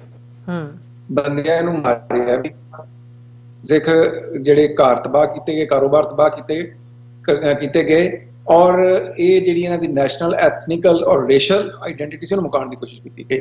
ਹੁਣ ਜਿਹੜਾ ਜੈਨੋਸਾਈਡ ਹੈ, UN ਮੀ ਤੇ ਅਦਰਵਾਈਜ਼ ਵੀ ਜਿਹੜੇ ਲੋਕ ਜੈਨੋਸਾਈਡ ਸਟੱਡੀਜ਼ ਦੇ ਮਾਹਰ ਆ ਉਹ ਜਾਣਦੇ ਆ ਵੀ ਜੈਨੋਸਾਈਡ ਦੀਆਂ 8 ਸਟੇਜਾਂ ਹੁੰਦੀਆਂ, 5 ਤੇ 3 8 ਸਟੇਜਾਂ। ਉਹ ਸਟੇਜਸ ਕੀ ਆ? It starts from classification. ਹੁਣ ਜੇ ਤੁਸੀਂ ਕਲਾਸੀਫਿਕੇਸ਼ਨ ਦੀ ਗੱਲ ਕਰਦੇ ਹੋ ਸਿੱਖਾਂ ਨੂੰ ਤੁਸੀਂ ਦੇਖਿਆ ਹੀ ਆ, ਸਪੈਸ਼ਲ ਸਟੇਟਸ ਕਿਤੇ ਇੰਡੀਆ ਦੇਣ ਦੀ ਗੱਲ ਕਰਦਾ ਸੀ ਤੇ ਬਾਅਦ ਦੇ ਵਿੱਚ ਕਲਾਸੀਫਾਈ ਕੀ ਕੀਤਾ? ਅ ਟ੍ਰਾਈਬ ਆਫ ਕ੍ਰਿਮੀਨਲਸ। ਭਾਰਤ ਦੇ ਵਿੱਚ ਜਦੋਂ ਨਕਸ਼ੇ 'ਚ ਕੈਦ ਹੋ ਗਏ ਸਿੱਖ ਤੇ ਉਹਨਾਂ ਨੂੰ ਟ੍ਰਾਈਬ ਆਫ ਕ੍ਰਿਮੀਨਲ ਦੇ ਤੌਰ ਤੇ ਕਲਾਸੀਫਾਈ ਕੀਤਾ ਗਿਆ। ਫਿਰ ਸਿੰਬਲਾਈਜੇਸ਼ਨ ਹੈ ਨੈਕਸਟ ਸਟੇਜ। ਫਿਰ ਉਹਦੇ ਬਾਅਦ ਉਹਨਾਂ ਨੂੰ ਡੀਹਿਊਮਨਾਈਜੇਸ਼ਨ ਦਾ ਇੱਕ ਪ੍ਰੋਸੈਸ ਕੀਤਾ ਜਾਂਦਾ, ਫਿਰ ਉਹਨੂੰ ਆਰਗੇਨਾਈਜ਼ ਕੀਤਾ ਜਾਂਦਾ, ਪੋਲਰਾਈਜ਼ ਕੀਤਾ ਜਾਂਦਾ ਸੋਸਾਇਟੀ ਨੂੰ to prepare for genocide. Preparation is obviously the next stage, then extermination ਤੇ ਦੈਨ ਡਿਨਾਈਲ। ਹੁਣ ਜਿਹੜੀਆਂ 8 ਸਟੇਜਸ ਆ ਜੈਨੋਸਾਈਡ ਦੀਆਂ, ਜੇ ਤੁਸੀਂ ਸਿੱਖਾਂ ਦਾ ਇਤਿਹਾਸ ਖੋਜੋ ਭਾਰਤ ਦੇ ਵਿੱਚ ਜਿਹਨੂੰ ਨਕਸ਼ੇ 'ਚ ਕੈਦ ਹੋ ਗਏ, ਭਾਵੇਂ ਉਹ ਪੰਜਾਬੀ ਲੈਂਗੁਏਜ ਦੀ ਬੇਸ ਤੇ ਵਨ ਲੈਂਗੁਏਜ ਵਨ ਸਟੇਟ ਦੀ ਗੱਲ ਹੋਵੇ, ਉਹ ਪੰਜਾਬੀ ਸੂਬੇ ਦੀ ਮੁਖਾਲਫਤ ਹੋਈ ਹੈ। ਫਿਰ ਸਿੱਖਾਂ ਨੂੰ ਡੀਹਿਊਮਨਾਈਜ਼ ਕੀਤਾ ਗਿਆ। ਫਿਰ ਜਦੋਂ ਉਹਨਾਂ ਨੇ ਆਪਣੇ legitimate right of internal self determination ਨੂੰ ਯੂਜ਼ ਕਰਦਿਆਂ ਹੋਇਆਂ ਅਨੰਦਪੁਰ ਦਾ ਮਤਾ ਪਾਸ ਕੀਤਾ ਗਿਆ, ਉਹਨਾਂ ਨੂੰ ਵੱਖਵਾਦੀ, ਅੱਤਵਾਦੀ ਕਿਹਾ ਗਿਆ ਜੀ। ਫਿਰ ਉਹਨੂੰ ਇੱਕ ਮੈਂ ਵੀ ਬੇਨਤੀ ਕਰਦਾ ਚੱਲਾਂ ਕਿ ਬਹੁਤ ਸਾਰੀਆਂ ਸਿੱਖ ਸੰਗਤ ਵੀ ਤੇ ਹੋਰ ਵੀ ਸਾਡੇ ਜਿਹੜੇ ਮਿੱਤਰ ਜਿਹੜੀ ਗੱਲ ਕਰਦੇ ਜੈਨੋਸਾਈਡ ਦੀ, ਉਹ ਜਿਹੜੀ ਸਿੱਖ ਜੈਨੋਸਾਈਡ ਆ ਉਹਨੂੰ ਸਿਰਫ ਨਵੰਬਰ 84 ਜਾਂ ਜੂਨ 84 ਜਿਹੜਾ ਦਰਬਾਰ ਸਾਹਿਬ ਤੇ ਹਮਲਾ ਉਹ ਤੱਕ ਸੀਮਤ ਕਰ ਦਿੰਦੇ ਆ। ਇਹ ਨੈਰੇਟਿਵ ਸਾਨੂੰ ਬਦਲਣ ਦੀ ਲੋੜ ਹੈ।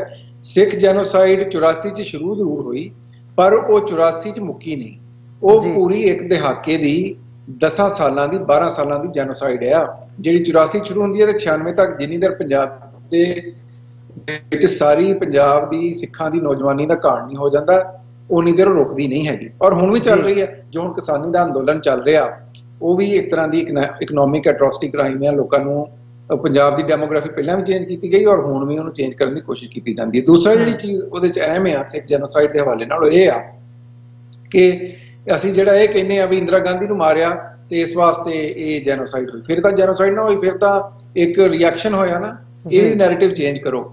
ਜਿਹੜੀ ਪ੍ਰੈਪਰੇਸ਼ਨ ਦੀ ਸਟੇਜ ਦੀ ਮੈਂ ਗੱਲ ਕੀਤੀ ਆ ਵਿਚ ਇਜ਼ ਦ 6th ਸਟੇਜ, ਔਰ ਉਸ ਤੋਂ ਪਹਿਲਾਂ ਪੋਲਰਾਈਜੇਸ਼ਨ। ਜੇ ਪੰਜਾਬ ਦੇ ਤੁਸੀਂ ਉਸ ਵੇਲੇ ਇਨਵਾਇਰਨਮੈਂਟ ਦੇਖੋ ਤੇ ਇੰਦਰਾ ਗਾਂਧੀ ਸਰਕਾਰ ਨੇ ਪਹਿਲਾਂ ਉੱਥੇ ਦੀ ਪਾਪੂਲੇਸ਼ਨ ਨੂੰ ਪੋਲਰਾਈਜ਼ ਕੀਤਾ, ਹਿੰਦੂਆਂ ਨੂੰ ਸਿੱਖਾਂ ਦੇ ਖਿਲਾਫ ਭੜਕਾਇਆ, ਫਿਰ ਉਹਨੂੰ ਪ੍ਰਪੇਅਰ ਕੀਤਾ ਪ੍ਰੋਪਰਲੀ। ਜੇ ਤੁਸੀਂ ਜਨਰਲ SK ਸਿਨਹਾ ਦੀ ਕਿਤਾਬ ਪੜ੍ਹੋ ਜਿਹੜਾ India the vice chief of army staff ਹੈ, ਉਹਦੇ ਵਿੱਚ ਬੜਾ ਕਲੀਅਰ ਹੈ ਕਿ ਇੰਦਰਾ ਗਾਂਧੀ ਨੇ 84 ਤੋਂ ਬਹੁਤ ਪਹਿਲਾਂ ਜਨਰਲ ਸਿਨਹਾ ਨੂੰ ਦਰਬਾਰ ਸਾਹਿਬ ਤੇ ਹਮਲੇ ਦਾ ਪਲਾਨ ਕਰਨ ਨੂੰ ਕਹਿ ਦਿੱਤਾ ਸੀ।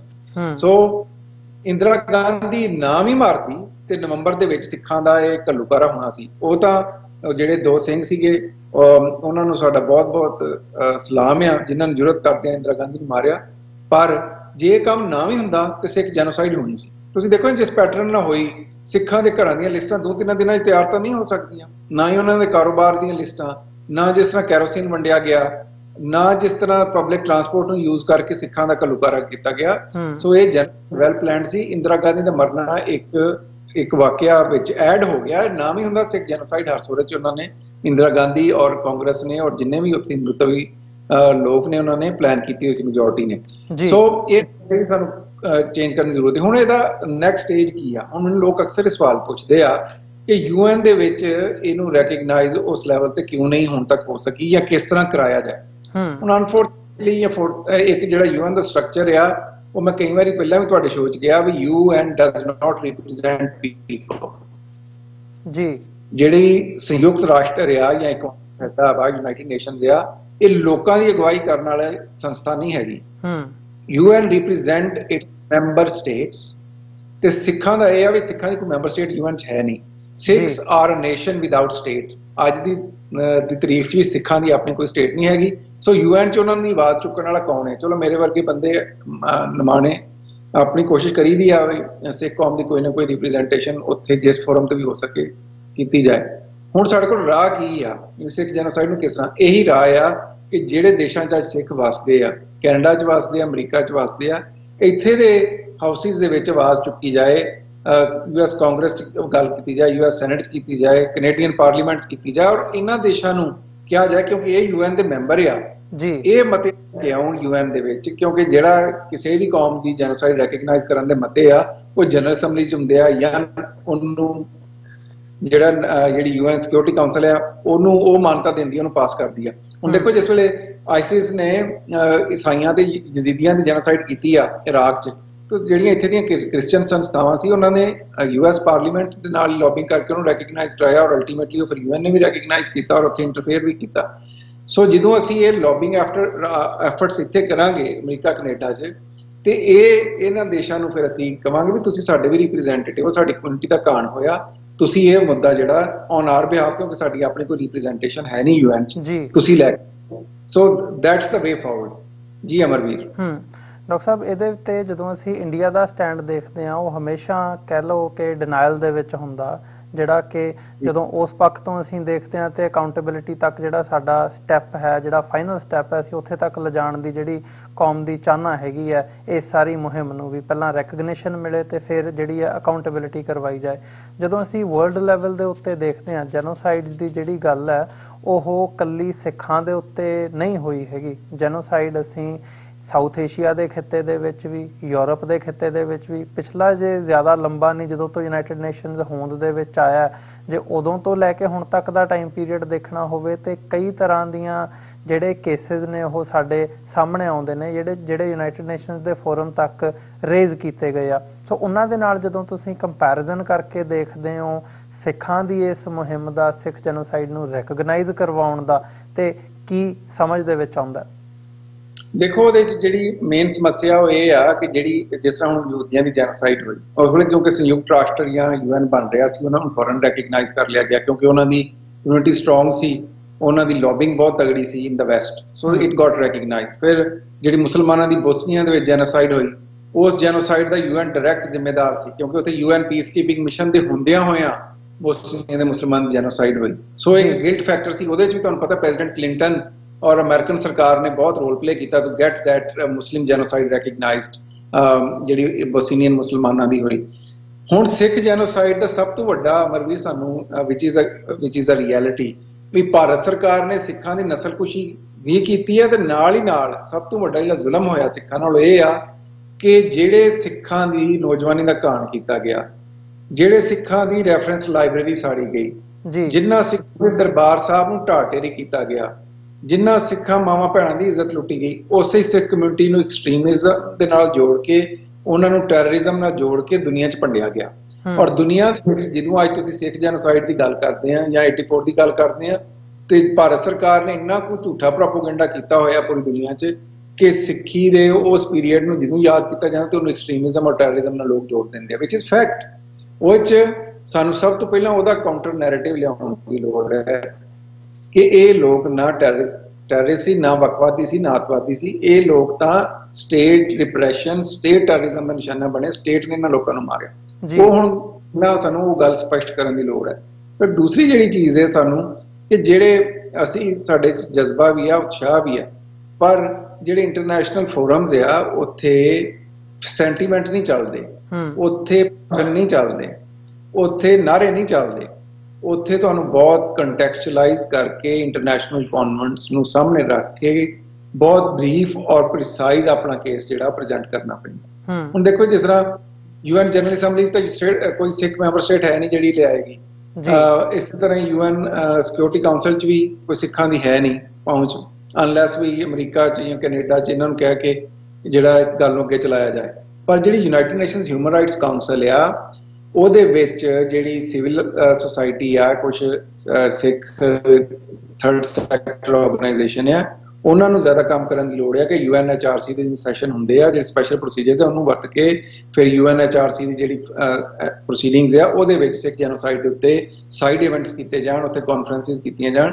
ਔਰ ਇੱਕ ਹੋਰ ਜਿਹੜੀ ਪ੍ਰੈਕਟੀਕਲ ਸੁਝਾਅ ਆ ਉਹ ਇਹ ਆ ਕਿ ਇੱਥੇ ਜਿਹੜੀਆਂ ਹੋਰ ਸੰਸਥਾਵਾਂ ਵਾ, ਜਿਸ ਤਰ੍ਹਾਂ ਇੱਥੇ ਹੋਲੋਕਾਸਟ ਮੈਮੋਰੀਅਲ ਮਿਊਜ਼ੀਅਮ ਹੈ। ਤੁਹਾਨੂੰ ਯਾਦ ਹੈ ਜਦੋਂ ਸਿੱਖ ਕਾਕਸ ਨੇ ਬਰੀਫਿੰਗ ਕਰਾਈ ਤਾਂ ਪਹਿਲੀ ਵਾਰੀ ਹੋਇਆ ਕਿਸੇ ਸਿੱਖ ਸੰਸਥਾ ਨੇ, ਜਿਹੜੀ ਇੱਕ ਮੇਨ ਸਟ੍ਰੀਮ ਜੈਨੋਸਾਈਡ ਦੇ ਨਾਲ ਐਫੀਲੀਏਟ ਯਹੂਦੀਆਂ ਦੀ ਸੰਸਥਾ ਸੀਗੀ, ਹੋਲੋਕਾਸਟ ਮੈਮੋਰੀਅਲ ਮਿਊਜ਼ੀਅਮ, ਉਹਦੀ ਡਿਪਟੀ ਡਾਇਰੈਕਟਰ ਨੂੰ ਸੱਦ ਕੇ ਦੱਸਿਆ ਵੀ ਸਾਡੇ ਨਾਲ ਵੀ ਇਹ ਵਰਤਾਰਾ ਹੋਇਆ ਜੀ। ਔਰ ਜਿਹੜਾ ਮੈਂ ਫੇਰ ਉਹੀ ਬੇਨਤੀ ਕਰਾਂ ਕਿ ਸਾਡਾ ਜਿਹੜਾ ਐਕਟਿਵਿਜ਼ਮ ਹੈ ਸਿੱਖ ਜੈਨੋਸਾਈਡ ਨੂੰ ਰੈਕਗਨਾਈਜ਼ ਕਰਾਉਣ ਦਾ, ਉਹ ਬਹੁਤ ਜ਼ਰੂਰੀ ਹੈ ਵੀ ਅਸੀਂ ਆਪਣੀ ਕਮਿਊਨਿਟੀ 'ਚ ਵੀ ਕਰੀਏ, ਪਰ ਦੂਸਰੀ ਕਮਿਊਨਿਟੀਆਂ ਦੇ ਨਾਲ ਵੀ ਲਿਏਜ਼ ਕਰੀਏ ਕਿ ਉਹਨਾਂ ਮੌਕਿਆਂ ਤੇ ਸਾਡੇ ਕੋਲ ਕੰਕਰੀਟ ਮਟੀਰੀਅਲ ਹੋਵੇ, ਪੰਫਲੇਟਸ ਹੋਣ, ਵੀ ਅਸੀਂ ਲੋਕਾਂ ਨੂੰ ਜਾ ਕੇ ਦਈਏ। ਔਰ ਜ਼ਿਆਦਾ ਤੋਂ ਜ਼ਿਆਦਾ ਲੌਬਿੰਗ ਕਰੀਏ ਵਿਦ ਆਰ ਲੋਕਲ ਰਿਪਰੈਜ਼ੈਂਟੇਟਿਵ। ਔਰ ਇੱਕ ਹੋਰ ਗੱਲ ਮੈਂ ਬੇਨਤੀ ਕਰਨਾ ਚਾਹੁੰਦਾ, ਜਿੰਨੀਆਂ ਸਾਡੀ ਸਿੱਖ ਸੰਗਤ ਆ, ਕਿਉਂਕਿ ਮੈਂ ਸਿੱਖ ਸੰਗਤ 'ਚ ਬਹੁਤ ਜ਼ਿਆਦਾ ਵਿਚਰਨਾ ਵਾ, ਬਹੁਤ ਜ਼ਿਆਦਾ ਲੋਕ, ਹਰ ਬੰਦੇ ਨਾਲ ਹੀ ਆਲਮੋਸਟ ਜਿਹੜੀ ਕਈ ਸੰਸਥਾਵਾਂ ਜਿਨ੍ਹਾਂ ਮੇਰਾ ਲਿੰਕ ਹੈ ਡਾਇਰੈਕਟਲੀ ਜਾਂ ਇਨਡਾਇਰੈਕਟਲੀ, ਮੈਂ ਇਹ ਦੇਖਿਆ ਵੀ ਸਾਡੀ ਜਿਹੜੀ ਆਪਣੀ ਭਰਾ ਮਾਰੂ ਜੰਗ ਆ, ਇਹਨੇ ਹੀ ਸਿੱਖ ਰਾਜ ਮੁਕਾਇਆ ਸੀਗਾ ਮਹਾਰਾਜਾ ਰਣਜੀਤ ਸਿੰਘ ਦੇ ਬਾਅਦ, ਤੇ ਅੱਜ ਵੀ ਸਿਚੁਏਸ਼ਨ ਮੋਰ ਔਰ ਲੈਸ ਹੋਈ ਆ। ਸਾਨੂੰ ਜਿਹੜੀਆਂ ਸਿੱਖ ਸੰਸਥਾਵਾਂ, ਉਹ ਜਿਹੜੀ ਵੀ ਸੰਸਥਾ ਜਿਹੜਾ ਕੰਮ ਕਰ ਰਹੀ ਆ ਉਹਦੀ ਸ਼ਲਾਘਾ ਕਰਨੀ ਚਾਹੀਦੀ ਆ, ਨਾ ਕਿ ਅਸੀਂ ਉਹਨੂੰ ਕ੍ਰਿਟੀਸਾਈਜ਼ ਕਰੀਏ, ਨਾ ਕਿ ਆਪਣੇ ਅਸੀਂ ਜ਼ਾਤੀ ਸਕੋਰ ਸੈਟਲ ਕਰਨ ਲਈ ਭਾਰਤ ਸਰਕਾਰ ਦੇ ਹੱਥ ਠੋਕੇ ਬਣ ਕੇ ਤੇ ਉਹਨਾਂ ਲੋਕਾਂ ਨੂੰ ਨਿੰਦੀਏ ਜਿਹੜੇ ਇਹਨਾਂ ਕਾਜ਼ਿਸ ਲਈ ਕੰਮ ਕਰ ਰਹੇ ਆ। ਸੋ ਇਹ ਇੱਕ ਬਹੁਤ ਤਰਾਸਦੀ ਆ ਸਿੱਖ ਕੌਮ ਦੀ ਕਿ ਘੱਟ ਤੋਂ ਘੱਟ ਜੈਨੋਸਾਈਡ ਦੇ ਇਸ਼ੂ ਨੂੰ ਪੋਲੀਟੀਸਾਈਜ਼ ਸਾਨੂੰ ਨਹੀਂ ਕਰਨਾ ਚਾਹੀਦਾ, ਔਰ ਜਿੰਨੀਆਂ ਸੰਸਥਾਵਾਂ ਆਪਣੀ ਆਪਣੀ ਕੈਪੈਸਿਟੀ 'ਚ ਜੋ ਕਰ ਰਹੀਆਂ ਉਹਦੀ ਵੱਧ ਤੋਂ ਵੱਧ ਸ਼ਲਾਘਾ ਕਰਨੀ ਚਾਹੀਦੀ ਜੀ। ਬਿਲਕੁਲ, ਇਹ ਇੱਕ ਪੁਆਇੰਟ ਹੈਗਾ ਜਿਹੜਾ ਜਿਹਦੇ ਤੇ ਮੈਂ ਕਾਕਸ, ਜਿਹੜੀ ਅਮਰੀਕਨ ਸਿੱਖ ਕਾਂਗਰੈਸ਼ਨਲ ਕਾਕਸ ਕਮੇਟੀ ਹੈ, ਉਸ ਹਵਾਲੇ ਨਾਲ ਵੀ ਜ਼ਰੂਰ ਗੱਲ ਕਰਨੀ ਚਾਹੂੰਗਾ। ਪਰ ਉਹਦੇ ਤੋਂ ਪਹਿਲਾਂ ਜਿਵੇਂ ਅਸੀਂ ਇਸ ਸਾਰੇ ਬਾਰੇ ਗੱਲ ਕਰ ਰਹੇ ਹਾਂ, ਇੱਕ ਨੈਰੇਟਿਵ ਜਿਹੜਾ ਇੱਕ ਨੈਗੇਟਿਵ ਨੈਰੇਟਿਵ ਜਿਹੜਾ, ਜਾਂ ਇਹ ਕਹਿ ਲਓ ਜਦੋਂ ਅਸੀਂ ਗੋਦੀ ਮੀਡੀਆ ਦੀ ਗੱਲ ਕਰਦੇ ਹਾਂ ਜਾਂ ਇੰਡੀਅਨ ਨੈਰੇਟਿਵ ਦੀ ਗੱਲ ਕਰਦੇ ਹਾਂ, ਉਸ ਦੇ ਵਿੱਚੋਂ ਨਿਕਲ ਕੇ ਸਾਹਮਣੇ ਆਉਂਦਾ ਉਹ ਇਹ ਹੁੰਦਾ ਵੀ ਜੀ 84 ਹੋਇਆ, ਕਈ ਸਾਲ ਹੋ ਗਏ, ਹੁਣ ਅਸੀਂ ਉੱਥੇ ਵਸਦੇ ਹਾਂ, ਖੁਸ਼ੀ ਦੇ ਵਿੱਚ ਵਸਦੇ ਹਾਂ, ਅਸੀਂ ਰਹਿ ਰਹੇ ਹਾਂ, ਸਾਡੇ ਕਾਰੋਬਾਰ ਨੇ, ਇਹਦੇ ਬਾਰੇ ਗੱਲ ਨਾ ਕਰੋ, ਜੇ ਤੁਸੀਂ ਬਾਹਰ ਗੱਲ ਕਰਦੇ ਹੋ ਤੇ ਸਾਨੂੰ ਉੱਥੇ ਜੁੱਤੀਆਂ ਪੈਂਦੀਆਂ ਨੇ। ਮਤਲਬ ਕਈ ਤਰ੍ਹਾਂ ਦੀਆਂ ਜਿਹੜੀਆਂ ਇੱਦਾਂ ਦੀਆਂ ਗੱਲਾਂ ਨੇ ਉਹ ਪ੍ਰਚਾਰੀਆਂ ਜਾਂਦੀਆਂ ਨੇ। ਮਤਲਬ ਇੱਕ ਨੈਗੇਟਿਵ ਤਰੀਕੇ ਨਾਲ ਇਹਨੂੰ ਦੇਖਿਆ ਜਾਂਦਾ ਵੀ ਜੀ ਜਿਹੜਾ 84 ਆ ਉਹਨੂੰ ਭੁੱਲ ਜਾਣਾ ਚਾਹੀਦਾ, ਜੈਨੋਸਾਈਡ ਆ ਉਹਦੀ ਗੱਲ ਨਹੀਂ ਕਰਨੀ ਚਾਹੀਦੀ, ਜਾਂ ਜਿਹੜੇ ਗੱਲ ਕਰਦੇ ਆ ਉਹਨਾਂ ਨੂੰ ਕਿਹਾ ਜਾਂਦਾ ਵੀ ਜੀ ਇਹ ਆਪਣੀਆਂ ਦੁਕਾਨਾਂ ਚਲਾ ਰਹੇ ਆ, ਇਹ ਕੋਈ ਪੈਸੇ ਬਣਾ ਰਹੇ ਆ ਇਹਦੇ ਵਿੱਚੋਂ, ਜਾਂ ਕਈ ਤਰ੍ਹਾਂ ਦੀਆਂ ਹੋਰ ਇੱਦਾਂ ਦੀਆਂ ਜਿਹੜੀਆਂ ਗੱਲਾਂ ਨੇ ਉਹ ਪ੍ਰਚਾਰੀਆਂ ਜਾਂਦੀਆਂ ਨੇ। ਉਹ ਮਤਲਬ ਤੁਸੀਂ ਉਹਨੂੰ ਕਿਵੇਂ ਦੇਖਦੇ ਹੋ ਜਦੋਂ ਇਹ ਸਾਰੇ ਪਾਰਟ ਨੂੰ ਇੱਕ ਡੀਰੇਲ ਸਾਡੇ ਬੰਦਿਆਂ ਵੱਲੋਂ ਹੀ ਕੀਤਾ ਜਾਂਦਾ ਜੀ? ਅਮਰ ਵੀ ਜਿਹੜੀ ਅਸੀਂ 8 ਸਟੇਜਾਂ ਦੀ ਗੱਲ ਕੀਤੀ ਨਾ, 8 ਸਟੇਜਸ ਆਫ ਜੈਨੋਸਾਈਡ, ਉਹ ਜਿਹੜੀ 8 ਸਟੇਜ ਹੈ ਨਾ ਡਿਨਾਈਲ ਦੀ, ਉਹਦੇ ਵਿੱਚ ਜਿਹੜਾ ਪਰਪੈਟਰੇਟਰ ਆਫ ਵਾਇਲੈਂਸ ਹੁੰਦਾ ਨਾ, ਜਿਹੜੇ ਲੋਕ ਜੈਨੋਸਾਈਡ ਸਟੱਡੀਜ਼ ਨੂੰ ਜਿਨ੍ਹਾਂ ਨੇ ਪੜ੍ਹਿਆ ਜੈਨੋਸਾਈਡ ਨੂੰ ਐਜ਼ ਇਕ ਡੈਮੋਨਸਟ੍ਰੇਟਰ, ਉਹਨਾਂ ਨੂੰ ਪਤਾ ਜਿਹੜਾ ਪਰਪੈਟਰੇਟਰ ਆਫ ਵਾਇਲੈਂਸ ਹੈ ਨਾ, ਉਹਦਾ ਸਭ ਤੋਂ ਵੱਡਾ ਟੂਲ ਇਹ ਹੀ ਹੁੰਦਾ ਕਿ a lot of time has gone ਜੀ, ਵੀ ਬਹੁਤ ਟਾਈਮ ਗਿਆ, ਹੁਣ ਇਹਨੂੰ ਇਸ ਗੱਲ ਨੂੰ ਛੱਡ ਦਿਓ। ਇਹ ਡਿਨਾਈਲ ਦੀ ਜਿਹੜੀ ਹੈ ਨਾ ਬਹੁਤ ਸਟਰੋਂਗ ਇੱਕ ਫਾਰਮ ਆ, ਜਿਹਦੇ ਵਿੱਚ ਜੇ ਇਸ ਕਮਿਊਨਿਟੀ ਨੇ ਤੁਹਾਡਾ ਕਾਣ ਕੀਤਾ ਹੁੰਦਾ ਉਹ ਕਹਿੰਦਾ ਭੁੱਲ ਜਾਓ, ਛੱਡ ਜਾਓ। ਦੇਖੋ ਯਹੂਦੀ ਕੌਮ ਦੀ ਜੈਨੋਸਾਈਡ ਹੋਈ ਤਾਂ ਉਹਨਾਂ ਨੇ ਕੀ ਮੋਟੋ ਅਡਾਪਟ ਕੀਤਾ? Never again.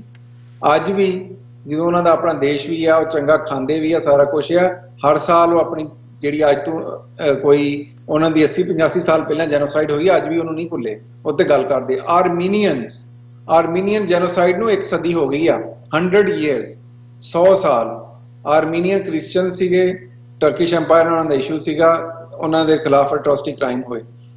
ਜੇ ਉਹ ਸਾਡੀ ਹੁਣ ਆਪਣੀ ਸਟੇਟ ਵੀ ਆ 100 ਸਾਲ ਹੋ ਗਏ ਛੱਡ ਦਿਓ, ਅੱਜ 100 ਸਾਲ ਬਾਅਦ ਆਰਮੀਨੀਅਨਸ ਨੇ ਆਪਣੀ ਜੈਨੋਸਾਈਡ ਨੂੰ ਰੈਕਗਨਾਈਜ਼ ਕਰਾਇਆ ਵਾ ਜੀ। ਜਿਹੜੀ ਕੌਮ ਆਪਣੇ ਇਤਿਹਾਸ ਨੂੰ ਭੁੱਲ ਜਾਂਦੀ ਆ, ਜਿਹੜੀ ਕੌਮ ਡਰ ਜਾਂਦੀ ਆ ਜਾਂ ਕਹਿੰਦੀ ਹੁਣ ਪੁਰਾਣੀ ਹੋ ਗਈ, ਸਾਡੇ ਕਾਰੋਬਾਰ ਚੰਗੇ ਆ ਫਲਾਣੇ, ਜਿਨ੍ਹਾਂ ਨੂੰ 84 ਜਿਨ੍ਹਾਂ ਦੇ ਕਾਰੋਬਾਰ ਸਾੜੇ ਗਏ ਉਹਨਾਂ ਦੇ ਕਾਰੋਬਾਰ ਵੀ ਬੜੇ ਚੰਗੇ ਸੀਗੇ, ਉਹ ਵੀ ਬੜੀ ਸੁੱਖ ਬਤੀਤ ਕਰਦੇ ਸੀ, ਉਹਨਾਂ ਵੀ ਕਦੇ ਨਹੀਂ ਸੀ ਸੋਚਿਆ ਵੀ ਉਹਨਾਂ ਨਾਲ ਇਹ ਵਰਤਾਰਾ ਕੀਤਾ ਜਾਏਗਾ। ਪਰ ਉਹਨਾਂ ਨਾਲ ਕੀ ਹੋਇਆ? ਦੂਰ ਜਾਣ ਦੀ ਤਾਂ ਗੱਲ ਨਹੀਂ ਆ। ਹੁਣ ਦੇਖੋ ਜੋ ਕਿਸਾਨੀ ਦਾ ਸੰਘਰਸ਼ ਚੱਲਿਆ ਉਹਦੇ 'ਚ ਭਾਰਤ ਸਰਕਾਰ ਨੇ ਜਿਸ ਬੇਸ਼ਰਮੀ ਦੇ ਨਾਲ ਕਿਸਾਨੀ ਦਾ ਘਾਣ ਕੀਤਾ ਔਰ ਪੰਜਾਬ ਦੀ ਡੈਮੋਗ੍ਰਾਫੀ ਨੂੰ ਚੇਂਜ ਕਰਨ ਦੀ ਕੋਸ਼ਿਸ਼ ਕਰ ਰਹੀ ਹੈ ਇੱਕ ਵਾਰੀ ਫੇਰ, ਕਿ ਜਿਹੜੇ ਕਿਸਾਨ ਸਿੱਖ ਕਿਸਾਨ ਅੱਜ ਇੱਜ਼ਤ ਮਾਣ ਨਾਲ ਆਪਣੀ ਰੋਟੀ ਖਾ ਰਹੇ ਆ, ਕੱਲ ਨੂੰ ਪਰਮਾਤਮਾ ਨਾ ਕਰੇ ਅਮਰਵੀਰ ਜਿਸ ਤਰ੍ਹਾਂ ਦੀਆਂ ਰਿਫਾਰਮਸ ਆ ਇਹਨਾਂ ਸਿੱਖਾਂ ਨੂੰ, ਇਹਨਾਂ ਕਿਸਾਨਾਂ ਨੂੰ ਕਿ ਕੱਲ ਨੂੰ ਲੋਕਾਂ ਦੇ ਸੀਰੀ ਬਣ ਕੇ ਯੂਪੀ ਬਿਹਾਰ 'ਚ ਜਾ ਕੇ ਅੱਜ ਤਾਂ ਕਹਿੰਦੇ ਆ ਨਾ ਵੀ ਅਸਾਂ ਭਈਏ ਰੱਖੇ ਆ, ਸਾਡੇ ਸੀਰੀ ਆ ਭਈਏ, ਕੱਲ ਨੂੰ ਜੇ ਉਹ ਸਿਚੁਏਸ਼ਨ ਰਿਵਰਸ ਨਾ ਹੋ ਜਾਏ, ਮੈਂ ਉਸ ਵਕਤ ਤੋਂ ਡਰਨਾ, ਪਰਮਾਤਮਾ ਕੋਲ ਮਾਫੀ ਮੰਗ ਕੇ ਕਹਿਣਾ ਇਹ ਵਕਤ ਨਾ ਆਏ ਕਿ ਗੁਰੂ ਨਾਨਕ ਨਾਮ ਲੈਵਾ ਸਿੱਖ ਜਿਹੜੇ ਆ ਨਾ ਉਹ ਕੱਲ ਯੂਪੀ ਬਿਹਾਰ 'ਚ ਜਾ ਕੇ ਲੋਕਾਂ ਦੇ ਸੀਰੀ ਹੋ ਜਾਣ। ਜਿਹੜੀ ਸਿਚੁਏਸ਼ਨ ਉਹ ਸਾਡੇ ਸਾਹਮਣੇ ਹੀ ਆ। ਉਹ 'ਚ ਤੁਸੀਂ ਇਹ ਦੇਖੋ ਹੁਣ ਹਾਲ ਦੀ ਘੜੀ 'ਚ ਇਸ ਸਾਲ United nations human rights council ਦੇ ਵਿੱਚ ਭਾਰਤ ਸਰਕਾਰ ਨੇ ਜਿਹੜਾ ਜਵਾਬ ਦਾਖਲ ਕਰਾਇਆ ਵਾ ਕਿਸਾਨੀ ਸੰਘਰਸ਼ ਬਾਰੇ, ਅਸਾਂ ਵੀ ਇਹ ਉਪਰਾਲਾ ਕੀਤਾ ਤੇ 13 ਸਫ਼ੇ ਦਾ ਲੈਟਰ ਅਸੀਂ UNHRC ਤੋਂ UN ਦੇ ਕਈ ਇੱਕ ਨਹੀਂ 5-6 ਰੈਪੋਰਟਰਸ ਨੇ ਇੱਕ ਜੁਆਇੰਟ ਲੈਟਰ ਇੰਡੀਅਨ ਸਰਕਾਰ ਨੂੰ ਘੱਲਿਆ ਸੀ ਕਿਸਾਨੀ ਦੇ ਸੰਘਰਸ਼ ਬਾਰੇ ਸਾਲ ਦੇ ਸ਼ੁਰੂ ਵਿੱਚ। ਉਹਦਾ ਜਿਹੜਾ ਜਵਾਬ ਦਾਖਲ ਕੀਤਾ ਭਾਰਤ ਸਰਕਾਰ ਨੇ, ਚਲੋ ਉਹਨਾਂ ਨੇ ਬੜੀ ਬੇਸ਼ਰਮੀ ਦੇ ਨਾਲ ਆਪਣੇ ਜਿਹੜੇ ਲਾਜ਼ ਜਾਂ ਡਰੈਕੋਨੀਅਨ ਬਲੈਕ ਫਾਰਮਿੰਗ ਲਾਜ਼ ਉਹਨੂੰ ਡਿਫੈਂਡ ਕੀਤਾ, ਪਰ ਉਹਦੇ 'ਚ ਜਿਹੜੀ ਸਿੱਖ ਦੁਸ਼ਮਣੀ ਆ ਉਹ ਖੁੱਲ ਕੇ ਸਾਹਮਣੇ ਆਈ, ਕਿਉਂਕਿ ਉਹਦੇ 'ਚ ਇੱਕ ਪੂਰਾ ਜਿਹੜਾ ਸੈਕਿੰਡ ਲਾਸਟ ਪੈਰਾਗ੍ਰਾਫ ਹੈ ਭਾਰਤ ਸਰਕਾਰ ਦਾ ਜਵਾਬ ਦਾ, ਉਹ 'ਚ ਇਹਨਾਂ ਬੜਾ ਖੁੱਲ ਕੇ ਕਿਹਾ ਕਿ ਜਿਹੜੇ ਪ੍ਰੋਟੈਸਟਰ ਸੀ ਇਹ ਜਿਹੜੇ ਆ ਇਹਨਾਂ ਹੋਲੀਗਨਿਜ਼ਮ ਦਾ ਕੀਤਾ ਮੁਜ਼ਾਹਰਾ, ਵੀ ਇਹਨਾਂ ਨੇ ਆਪਣੀ ਸੀਮਾ ਰੇਖਾ ਪਾਰ ਕੀਤੀ ਤੇ ਸਾਡਾ ਜਿਹੜਾ ਲਾਲ ਕਿਲ੍ਹਾ ਵਾ ਰੈੱਡ ਫੋਰਟ ਆ ਉਹ ਇੱਕ ਨੈਸ਼ਨਲ ਮੋਨੂਮੈਂਟ ਆ, ਉਹਦੇ ਉੱਤੇ ਇੱਕ ਖਾਸ ਕੌਮ ਦਾ ਝੰਡਾ ਝੁਲਾ ਕੇ ਉਹਦੀ ਬੇਹਰਮਤੀ ਕੀਤੀ ਗਈ। ਹੁਣ ਇਹਦੇ ਬਾਅਦ ਕੋਈ ਕਸਰ ਰਹਿ ਜਾਂਦੀ ਹੈ ਵੀ ਸਿੱਖ ਹੁਣ ਵੀ ਨਾ ਸਮਝਣ ਕਿ ਸਿੱਖ ਕੌਮ ਲਈ ਭਾਰਤ 'ਚ ਕੋਈ ਥਾਂ ਨਹੀਂ ਹੈਗਾ। ਤੇ ਮੈਂ ਜੈਨੋਸਾਈਡ ਦੀ ਜਦੋਂ ਆਪਾਂ ਗੱਲ ਕਰ ਰਹੇ ਹਾਂ ਤੇ ਮੈਂ ਜਿਹੜੀ ਸਿੱਖ ਸੰਗਤ ਹੈ ਉਹਨਾਂ ਨੂੰ ਯਾਦ ਕਰਾਉਣਾ ਚਾਹੁੰਦਾ ਕਿ ਸਿੱਖ ਭਾਵੇਂ ਮੁਲਕ ਦਾ ਪ੍ਰੈਜ਼ੀਡੈਂਟ ਕਿਉਂ ਨਾ ਹੋਵੇ, ਜਿਸ ਵੇਲੇ ਸਿੱਖ ਜੈਨੋਸਾਈਡ ਹੋਈ ਤੇ ਪ੍ਰੈਜ਼ੀਡੈਂਟ ਆਫ ਇੰਡੀਆ ਇੱਕ ਸਿੱਖ ਸੀ, ਗਿਆਨੀ ਜ਼ੈਲ ਸਿੰਘ, ਉਹਦੀ ਮੈਮੋਇਰਸ ਪੜ੍ਹੋ, ਮੈਮੋਇਰਸ ਆਫ ਗਿਆਨੀ ਜ਼ੈਲ ਸਿੰਘ। ਸਭ ਤੋਂ ਪਹਿਲਾਂ ਜਿਹੜਾ ਹਮਲਾ ਹੋਇਆ ਉਹ ਪ੍ਰੈਜ਼ੀਡੈਂਟ ਆਫ ਇੰਡੀਆ ਦੀ ਗੱਡੀ ਤੇ ਕੀਤਾ ਗਿਆ। ਗਿਆਨੀ ਜ਼ੈਲ ਸਿੰਘ ਉਸ ਵੇਲੇ ਜਿਹੜਾ ਸੀ ਉਹ ਯਮਨ ਦੇ ਦੌਰੇ ਤੇ ਸੀ ਜਿਸ ਵੇਲੇ ਇੰਦਰਾ ਗਾਂਧੀ ਮਰੀ ਹੈ, ਤੇ ਉਹ ਵਾਪਸ ਆਇਆ ਫੌਰਨ, ਤੇ ਜਦੋਂ ਉਹ 에ਅਰਪੋਰਟ ਤੋਂ ਪ੍ਰੈਜ਼ੀਡੈਂਸੀ 'ਚ ਜਾ ਰਿਹਾ ਸੀਗਾ ਤੇ ਪ੍ਰੈਜ਼ੀਡੈਂਟ ਆਫ ਇੰਡੀਆ ਦੀ ਗੱਡੀ ਤੇ ਬਲਵਾਈਆਂ ਨੇ ਹਮਲਾ ਕੀਤਾ ਸੀ, ਕਿਉਂਕਿ ਇਹ ਸਮਝ ਕੇ ਵੀ ਇਹ ਸਿੱਖ ਆ, ਪ੍ਰੈਜ਼ੀਡੈਂਟ ਜਿਹੜਾ ਉਹ ਹੈਡ ਆਫ ਸਟੇਟ ਹੁੰਦਾ। ਤੇ ਗਿਆਨੀ ਜ਼ੈਲ ਸਿੰਘ ਨੇ ਜਦੋਂ ਸਿੱਖਾਂ ਦੀ ਜਿਹੜੀ ਆ ਜੈਨੋਸਾਈਡ ਸ਼ੁਰੂ ਹੋਈ ਦਿੱਲੀ 'ਚ, ਤੇ ਉਸ ਵਕਤ ਦੇ ਪ੍ਰਧਾਨ ਮੰਤਰੀ ਰਾਜੀਵ ਗਾਂਧੀ ਨੂੰ ਇੱਕ ਨਹੀਂ ਦੋ ਨਹੀਂ 3 ਵਾਰੀ ਫੋਨ ਕੀਤਾ ਕਿ ਦਿੱਲੀ 'ਚ ਅੱਗ ਲੱਗੀ ਹੈ, ਕੁਛ ਕਰ। ਉਹਨੇ ਕਿਹਾ ਕੋਈ ਨਹੀਂ ਅਸੀਂ ਕੁਛ ਨਾ ਕੁਛ ਕਰਾਂਗੇ। ਉਹਦੇ ਬਾਅਦ ਉਹਦੀਆਂ ਲਾਈਨਾਂ ਗੜਬੜ ਕਰ ਦਿੱਤੀਆਂ ਪ੍ਰੈਜ਼ੀਡੈਂਸੀ ਦੀ ਜੀ। ਹੁਣ ਜੇ ਸਿੱਖ ਪ੍ਰੈਜ਼ੀਡੈਂਟ ਆਫ ਇੰਡੀਆ ਹੋਵੇ ਤੇ ਉਹਦੀ ਕੌਮ ਦੀ ਜੈਨੋਸਾਈਡ ਹੋ ਜਾਏ ਤੇ ਕਿਸੇ ਸਿੱਖ ਨੂੰ ਜਿਹਦਾ ਉੱਥੇ ਕਾਰੋਬਾਰ ਆ ਭਾਰਤ 'ਚ ਜਾਂ ਜਿਹੜਾ ਚੰਗੀ ਰੋਟੀ ਖਾ ਰਿਹਾ ਜਾਂ ਉੱਥੇ ਸਰਕਾਰੀ ਨੌਕਰੀਆਂ ਕਰ ਰਿਹਾ, ਉਹਨੂੰ ਇਸ ਭੁਲੇਖੇ 'ਚ ਨਹੀਂ ਰਹਿਣਾ ਚਾਹੀਦਾ ਕਿ ਕੱਲ ਨੂੰ ਇਹ ਕੰਮ ਫੇਰ ਨਹੀਂ ਹੋ ਸਕਦਾ ਤੇ ਉਹਦੀ ਬਹੁਤ ਉੱਥੇ ਕੋਈ ਇੱਜ਼ਤ ਮਾਣ ਹੋਏਗਾ। ਤੁਹਾਨੂੰ ਪਤਾ ਕਿ ਜਿਹੜੇ 에ਅਰ ਮਾਰਸ਼ਲ ਅਰਜਨ ਸਿੰਘ ਦਾ ਵਾਕਿਆ ਸਾਨੂੰ ਸਾਰਿਆਂ ਨੂੰ ਪਤਾ ਹੀ ਆ, ਕਿੱਡਾ ਵੱਡਾ ਉਹ ਬੰਦਾ ਸੀ, ਕਿੰਨੇ ਉਹਨੂੰ ਭਾਰਤ ਸਰਕਾਰ ਨੇ ਜਿਹੜੀ ਉਹਨਾਂ ਦੀਆਂ ਸੇਵਾਵਾਂ ਸਨ ਇੰਡੀਅਨ 에ਅਰ ਫੋਰਸ ਲਈ ਉਹਨੂੰ ਸਾਹਮਣੇ ਰੱਖ ਕੇ ਤੇ ਉਹਨੂੰ ਕਿੰਨੇ ਤਮਗੇ ਮੈਡਲ ਤੇ ਕਿੱਡੇ ਵੱਡੇ ਸਰਕਾਰੀ ਪੁਰਸਕਾਰ ਦਿੱਤੇ। ਪਰ ਉਸ ਬੰਦੇ ਨੂੰ ਉਸ ਦੌਰ ਦੇ ਵਿੱਚ ਹਰਿਆਣੇ ਦੇ ਬਾਰਡਰ ਤੇ ਇੱਕ ਆਮ ਸਿਪਾਹੀ ਨੇ ਸੰਤਰੀ ਨੇ ਰੋਕ ਲਿਆ ਸੀ। ਉਹਨੇ ਇੰਟਰੋਡਿਊਸ ਵੀ ਕਰਾਇਆ ਕਿ ਮੈਂ ਏਡਾ ਹਾਈ ਰੈਂਕਿੰਗ 에ਅਰ ਫੋਰਸ ਦਾ ਅਫਸਰ, ਉਹਨੇ ਕਿਹਾ ਉਹ ਹੈ ਤਾਂ ਸਿੱਖਿਆ ਨਾ, ਥੱਲੇ ਲੱਤ ਗੱਡੀ ਤਲਾਸ਼ੀ ਦੇ। ਸੋ ਜਿਹੜੇ ਲੋਕ ਇਹ ਕਹਿੰਦੇ ਆ ਵੀ ਹੁਣ ਸਾਡੇ ਇੱਥੇ ਕਾਰੋਬਾਰ ਚੰਗੇ ਆ, ਅਸੀਂ ਭਾਰਤ 'ਚ ਬਹੁਤ ਸੁੱਖੀ ਵਸਦੇ ਆ, ਉਹਨਾਂ ਨੂੰ ਇਹ ਸਾਰਾ ਵਰਤਾਰਾ ਯਾਦ ਰੱਖਣਾ ਚਾਹੀਦਾ।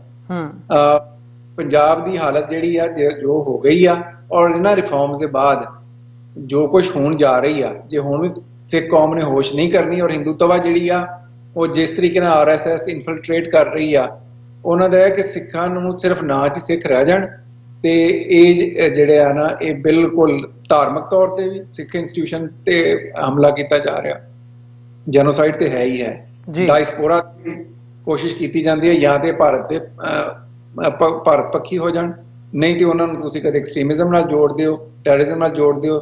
ਸਿੱਖ ਜਿਹੜੀਆਂ ਇੰਸਟੀਟਿਊਸ਼ਨ ਉਹਨਾਂ 'ਚ ਵੰਡੀਆਂ ਪਾਓ। ਜਿਹੜੇ ਲੋਕ ਸਿੱਖ ਕੌਜ਼ ਲਈ ਕੰਮ ਕਰਦੇ ਆ ਉਹਨਾਂ ਨੂੰ ਉਹਨਾਂ ਦੀ ਕਰੈਕਟਰ ਅਸੈਸੀਨੇਸ਼ਨ ਕਰੋ। ਸੋ ਇਹ ਸਾਰਾ ਕੁਝ ਕੀਤਾ ਜਾ ਰਿਹਾ। ਪਰ ਮੈਂ ਕੌਮ ਨੂੰ ਇਹ ਅਪੀਲ ਕਰਨਾ, ਜਿਹੜੇ ਲੋਕ ਆਪਣੇ ਪਾਸ ਤੋਂ ਜਿਹੜਾ ਹੈ ਉਹ ਸਬਕ ਨਹੀਂ ਸਿੱਖਦੇ, ਉਹਨਾਂ ਨੂੰ ਕਦੇ ਵੀ ਉਹਨਾਂ ਦਾ ਕੋਈ ਫਿਊਚਰ ਨਹੀਂ ਹੁੰਦਾ। ਜਦੋਂ ਮੀਡੀਵਲ ਟਾਈਮ ਦੇ ਵਿੱਚ 1726 'ਚ ਤੇ ਉਹਦੇ ਬਾਅਦ 2 ਵਾਰ ਜਦੋਂ ਸਿੱਖ ਜੈਨੋਸਾਈਡ ਹੋਈ, ਉਹਦੇ ਬਾਅਦ ਸਿੱਖ ਰਾਜ ਦੀ ਸਥਾਪਤੀ ਹੋ ਗਈ ਸੀ। ਤੇ ਹੁਣ ਜੇ ਨਾ ਹੁੰਦੀ ਤੇ ਉਹ ਜਿਹੜੀ ਚੀਜ਼ ਸੀ ਉਹ ਚੱਲਦੀ ਰਹਿੰਦੀ। 84 'ਚ ਕੌਮ ਦਾ ਘਾਣ ਹੋਇਆ, ਹੁਣ ਦੇਖ ਲਓ ਉਹਦੇ ਬਾਅਦ ਕੋਈ ਇਨਸਾਫ ਨਹੀਂ ਮਿਲਿਆ। ਔਰ ਹੁਣ ਜਿਹੜਾ ਵਾ ਇਕਨੋਮਿਕਲੀ, ਹੁਣ ਕਿਉਂਕਿ ਉਹ ਮਾਰਨ ਕੁੱਟਣ ਦਾ, ਉਸ ਲੋਕਾਂ ਨੂੰ ਮਾਰਨ ਦਾ ਸ਼ਾਇਦ ਉਹ ਜ਼ਮਾਨਾ ਨਹੀਂ ਹੈਗਾ। ਹੁਣ ਉਹ ਰਿਫਾਰਮਸ ਇਹ ਵਜ੍ਹਾ ਲਿਆਈ ਜਾ ਰਹੀਆਂ ਕਿ ਪੰਜਾਬ ਦੀ ਡੈਮੋਗ੍ਰਾਫੀ, ਕਿਸਾਨ ਦੀ ਜਿਹੜੀ ਪ੍ਰੋਸਪੈਰਿਟੀ ਬਿਲਕੁਲ ਖਤਮ ਹੋ ਜਾਏ। ਸੋ ਇਹਨਾਂ ਸਾਰੀਆਂ ਚੀਜ਼ਾਂ ਸਿੱਖ ਕੌਮ ਨੂੰ ਸਬਕ ਸਿੱਖਣਾ ਚਾਹੀਦਾ। ਜੀ ਅਮਰਵੀਰ ਜੀ। ਡਾਕਟਰ ਸਾਹਿਬ, ਇੱਕ ਹੋਰ ਗੱਲ, ਜਦੋਂ ਅਸੀਂ ਦੇਖਦੇ ਹਾਂ ਜਿਹੜੇ ਸਟੈਪਸ ਇੱਥੇ ਬਾਹਰਲੇ ਸਿੱਖਾਂ ਵੱਲੋਂ ਲਏ ਜਾ ਰਹੇ ਆ, ਜਿਵੇਂ ਅਸੀਂ ਅੱਜ ਵੀ ਉਹਦੇ ਤੇ ਗੱਲ ਕਰ ਰਹੇ ਹਾਂ, ਇੱਕ ਜਿਹੜਾ ਮੇਨ ਕਿ ਅਮਰੀਕਾ ਦੀ ਜਿਹੜੀ ਕਾਂਗਰਸ ਹੈਗੀ ਆ ਉਹਦੇ ਵਿੱਚ ਸਿੱਖ ਜੈਨੋਸਾਈਡ ਦੀ ਗੱਲ ਹੋਈ ਹੈ, ਇਹਨਾਂ ਗੱਲਾਂ ਦੇ ਕੀ ਮਾਇਨੇ ਹੁੰਦੇ ਆ? ਬਾਹਰਲੀਆਂ ਸਟੇਟਸ ਵੱਲੋਂ ਰੈਕਗਨੀਸ਼ਨ ਮਿਲਣੀ, ਛੋਟੇ ਛੋਟੇ ਜਿਹੜੇ ਇਹ ਸਟੈਪਸ ਨੇ, ਕਿਉਂਕਿ ਇਹ ਵੀ ਇੱਕ ਨੈਗੇਟਿਵ ਬਹੁਤ ਉਭਾਰਿਆ ਜਾਂਦਾ ਇਹ ਫੈਕਟਰ ਕਿ ਜੀ ਇਹ ਤੁਸੀਂ ਗੱਲ ਕਰ ਰਹੇ ਹੋ ਪਰ ਇਹਦਾ ਫਾਇਦਾ ਕੀ ਹੈ, ਨਿਕਲਿਆ ਕੀ ਹੈ ਇਹਦੇ ਵਿੱਚੋਂ? ਹਰ ਇੱਕ ਸਟੈਪ ਤੇ ਇਹ ਗੱਲ ਕਹੀ ਜਾਂਦੀ ਹੈ ਕਿ ਇੰਡੀਆ ਇੱਕ ਵੱਡੀ ਸਟੇਟ ਹੈ, ਅਮਰੀਕਾ ਦੇ ਰਿਲੇਸ਼ਨਸ ਨੇ, ਬਿਜ਼ਨਸ ਸਾਂਝੇ ਆ, ਬਿਜ਼ਨਸ ਉਹ ਇੱਦਾਂ ਹੀ ਚੱਲ ਰਿਹਾ। ਜੇ ਤੁਸੀਂ ਕੋਈ ਗੱਲ ਕੀਤੀ ਵੀ ਹੈ ਤੇ ਉਹਦੇ ਵਿੱਚੋਂ ਨਿਕਲਣਾ ਕੀ ਹੈ ਜਾਂ ਉਹਦਾ ਫਾਇਦਾ ਕੀ ਹੈ? ਹਾਂ, ਕਈ ਵਾਰੀ ਇਹ ਕਿਹਾ ਜਾਂਦਾ ਨਿਕਲਣਾ ਕੀ ਹੈ। ਲੋਕ ਸਮਝਦੇ ਆ ਵੀ ਅਮਰੀਕਾ ਇੱਥੋਂ ਆਪਣੇ ਕੋਈ 2 ਫਾਈਟਰ ਜੈਟ ਉਡਾਏ ਜਿਹੜਾ ਜਾ ਕੇ ਉੱਥੇ ਦਿੱਲੀ ਬੰਬ ਮਾਰਨ। ਇਦਾਂ ਕਦੇ ਨਹੀਂ ਹੁੰਦਾ।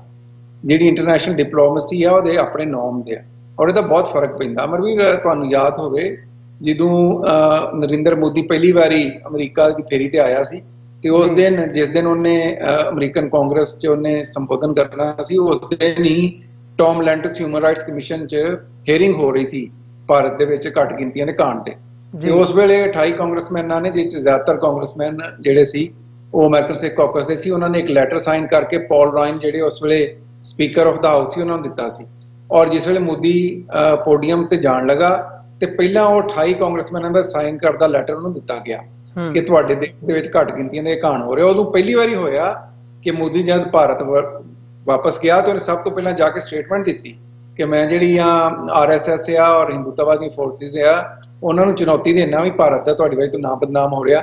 ਚਲੋ ਭਾਵੇਂ ਉਹ ਬਾਅਦ ਚ ਫੇਰ ਇੱਕਮਿਕ ਹੋ ਕੇ ਸਾਰਾ ਕੁਝ ਕਰਦੇ ਰਹੇ, ਪਰ ਉਹਨੂੰ ਕਰਨਾ ਪਿਆ। ਇਸੇ ਤਰ੍ਹਾਂ ਜਿਹੜੀਆਂ ਰਿਪੋਰਟਾਂ ਹੁੰਦੀਆਂ ਵਾ ਜਾਂ ਜਿਹੜੀ ਇਹ ਰੈਕਗਨੀਸ਼ਨ ਆ, ਇਹ ਐਵੇਂ ਨਹੀਂ। ਜਿਸ ਤਰ੍ਹਾਂ ਮੇਰੀ ਰਿਪੋਰਟ ਆਈ ਸੀ 2017 ਦੇ ਵਿੱਚ ਜਿਹੜੀ ਸਟੇਟ ਡਿਪਾਰਟਮੈਂਟ ਵੱਲੋਂ ਔਰ United States commission on international religious freedom ਵੱਲੋਂ ਜਿਹਨੂੰ ਮਾਨਤਾ ਦਿੱਤੀ ਗਈ, ਉਹਨਾਂ ਨੇ ਕੰਟਰੈਕਟ ਕੀਤਾ ਸੀ ਜਿਹੜੀ ਕਨਸਟੀਟਿਊਸ਼ਨਲ ਲੀਗਲ ਚੈਲੰਜਸ ਆ ਮਾਈਨੋਰਟੀਜ਼ ਦੇ ਉਹਦੇ ਬਾਰੇ। ਉਹਦੇ ਬਾਅਦ ਬਹੁਤ ਸਾਰੀਆਂ, ਉਹਦੇ ਬਾਅਦ ਅੱਜ ਤੁਸੀਂ ਦੇਖੋ ਕਿ 3 ਸਾਲ ਬਾਅਦ ਜਦੋਂ ਭਾਰਤ ਨੇ ਕੋਈ ਵੀ ਚੀਜ਼ ਅਡਾਪਟ ਨਹੀਂ ਕੀਤੀ, ਤੇ ਪਿਛਲੇ 2 ਸਾਲਾਂ ਦਾ ਭਾਰਤ ਜਿਹੜਾ ਕੰਟਰੀ ਆਫ ਪਾਰਟੀਕੂਲਰ ਕੰਸਰਨ ਆ ਜਾਂ ਫॉर ਰਿਲੀਜੀਅਸ ਫਰੀडम, ਆਸਾਨ ਸ਼ਬਦਾਂ 'ਚ ਭਾਰਤ ਬਲੈਕ ਲਿਸਟ ਹੋ ਗਿਆ ਵਾ ਫॉर ਰਿਲੀਜੀਅਸ ਫਰੀडम।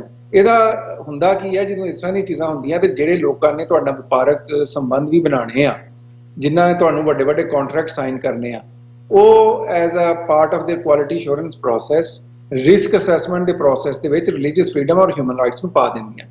ਉਹਦੇ ਬਾਅਦ ਤੁਹਾਡੇ ਜਿਹੜੇ ਕੰਟਰੈਕਟ ਆ ਬਹੁਤ ਸਾਰੇ ਸਾਈਨ ਨਹੀਂ ਹੋ ਪਾਉਂਦੇ। ਹੁਣ ਜਿਸ ਤਰ੍ਹਾਂ ਲੋਕ ਕਹਿੰਦੇ ਇਹਦਾ ਫਾਇਦਾ ਕੀ ਆ, ਜਿਸ ਤਰ੍ਹਾਂ ਹੁਣ ਤੁਸੀਂ ਇਹ ਦੇਖੋ ਵੀ UN ਦੇ ਵਿੱਚ ਭਾਰਤ ਨੇ ਬਹੁਤ ਜ਼ੋਰ ਲਾਇਆ ਹੋਇਆ ਪਿਛਲੇ ਕਈ ਸਾਲਾਂ ਤੋਂ ਕਿ ਭਾਰਤ ਦੁਨੀਆ ਦਾ ਇੱਕ ਐਡੀ ਵੱਡਾ ਪਾਪੂਲੈਸ ਹੈ, ਐਡਾ ਵੱਡਾ ਮੁਲਕ ਹੈ, ਐਡੀ ਰਕਬਾ ਵੀ ਇਹਨੂੰ UN ਸਿਕਿਉਰਿਟੀ ਕਾਉਂਸਲ ਦੀ ਪਰਮਾਨੈਂਟ ਮੈਂਬਰਸ਼ਿਪ ਦਿੱਤੀ ਜਾਏ, ਜਿਸ ਤਰ੍ਹਾਂ ਹੋਰ ਦੇਸ਼ਾਂ ਨੂੰ ਜੀ। ਉਹਦੇ ਵਿੱਚ ਵਰਗੇ ਬੰਦੇ ਔਰ ਹੋਰ ਜਿਹੜੇ ਆ ਇਹ ਸਟਰੋਂਗਲੀ ਕਹਿੰਦੇ ਆ ਕਿ ਇਹਨਾਂ ਦੇ ਬਾਰੇ ਇੰਟਰਨੈਸ਼ਨਲ ਕਮਿਊਨਿਟੀ ਨੇ ਇਹਨਾਂ ਦੇ ਐਟਰੋਸਿਟੀ ਕ੍ਰਾਈਮਸ ਨੂੰ ਰੈਕਗਨਾਈਜ਼ ਕੀਤਾ, ਹਿਊਮਨ ਰਾਈਟਸ ਵਾਇਲੇਸ਼ਨਸ ਹੋ ਰਹੀਆਂ। ਇਹਨਾਂ ਨੇ ਅੱਜ ਤੱਕ UN ਦੇ ਕਨਵੈਂਟਸ ਜਿਹੜੇ ਆ ਉਹਨੂੰ ਫੁੱਲੀ ਇੰਡੋਰਸ ਨਹੀਂ ਕੀਤਾ। ਜਿੰਨੀ ਦੇਰ ਇਹ ਸਾਰਾ ਕੁਝ ਠੀਕ ਨਹੀਂ ਕਰਦੇ ਉਹਨਾਂ ਨੂੰ ਉਨੀ ਦੇਰ ਪਰਮਾਨੈਂਟ ਮੈਂਬਰਸ਼ਿਪ ਬਿਲਕੁਲ ਨਾ ਦਿਓ, ਪਰ ਨਹੀਂ ਮਿਲੀ।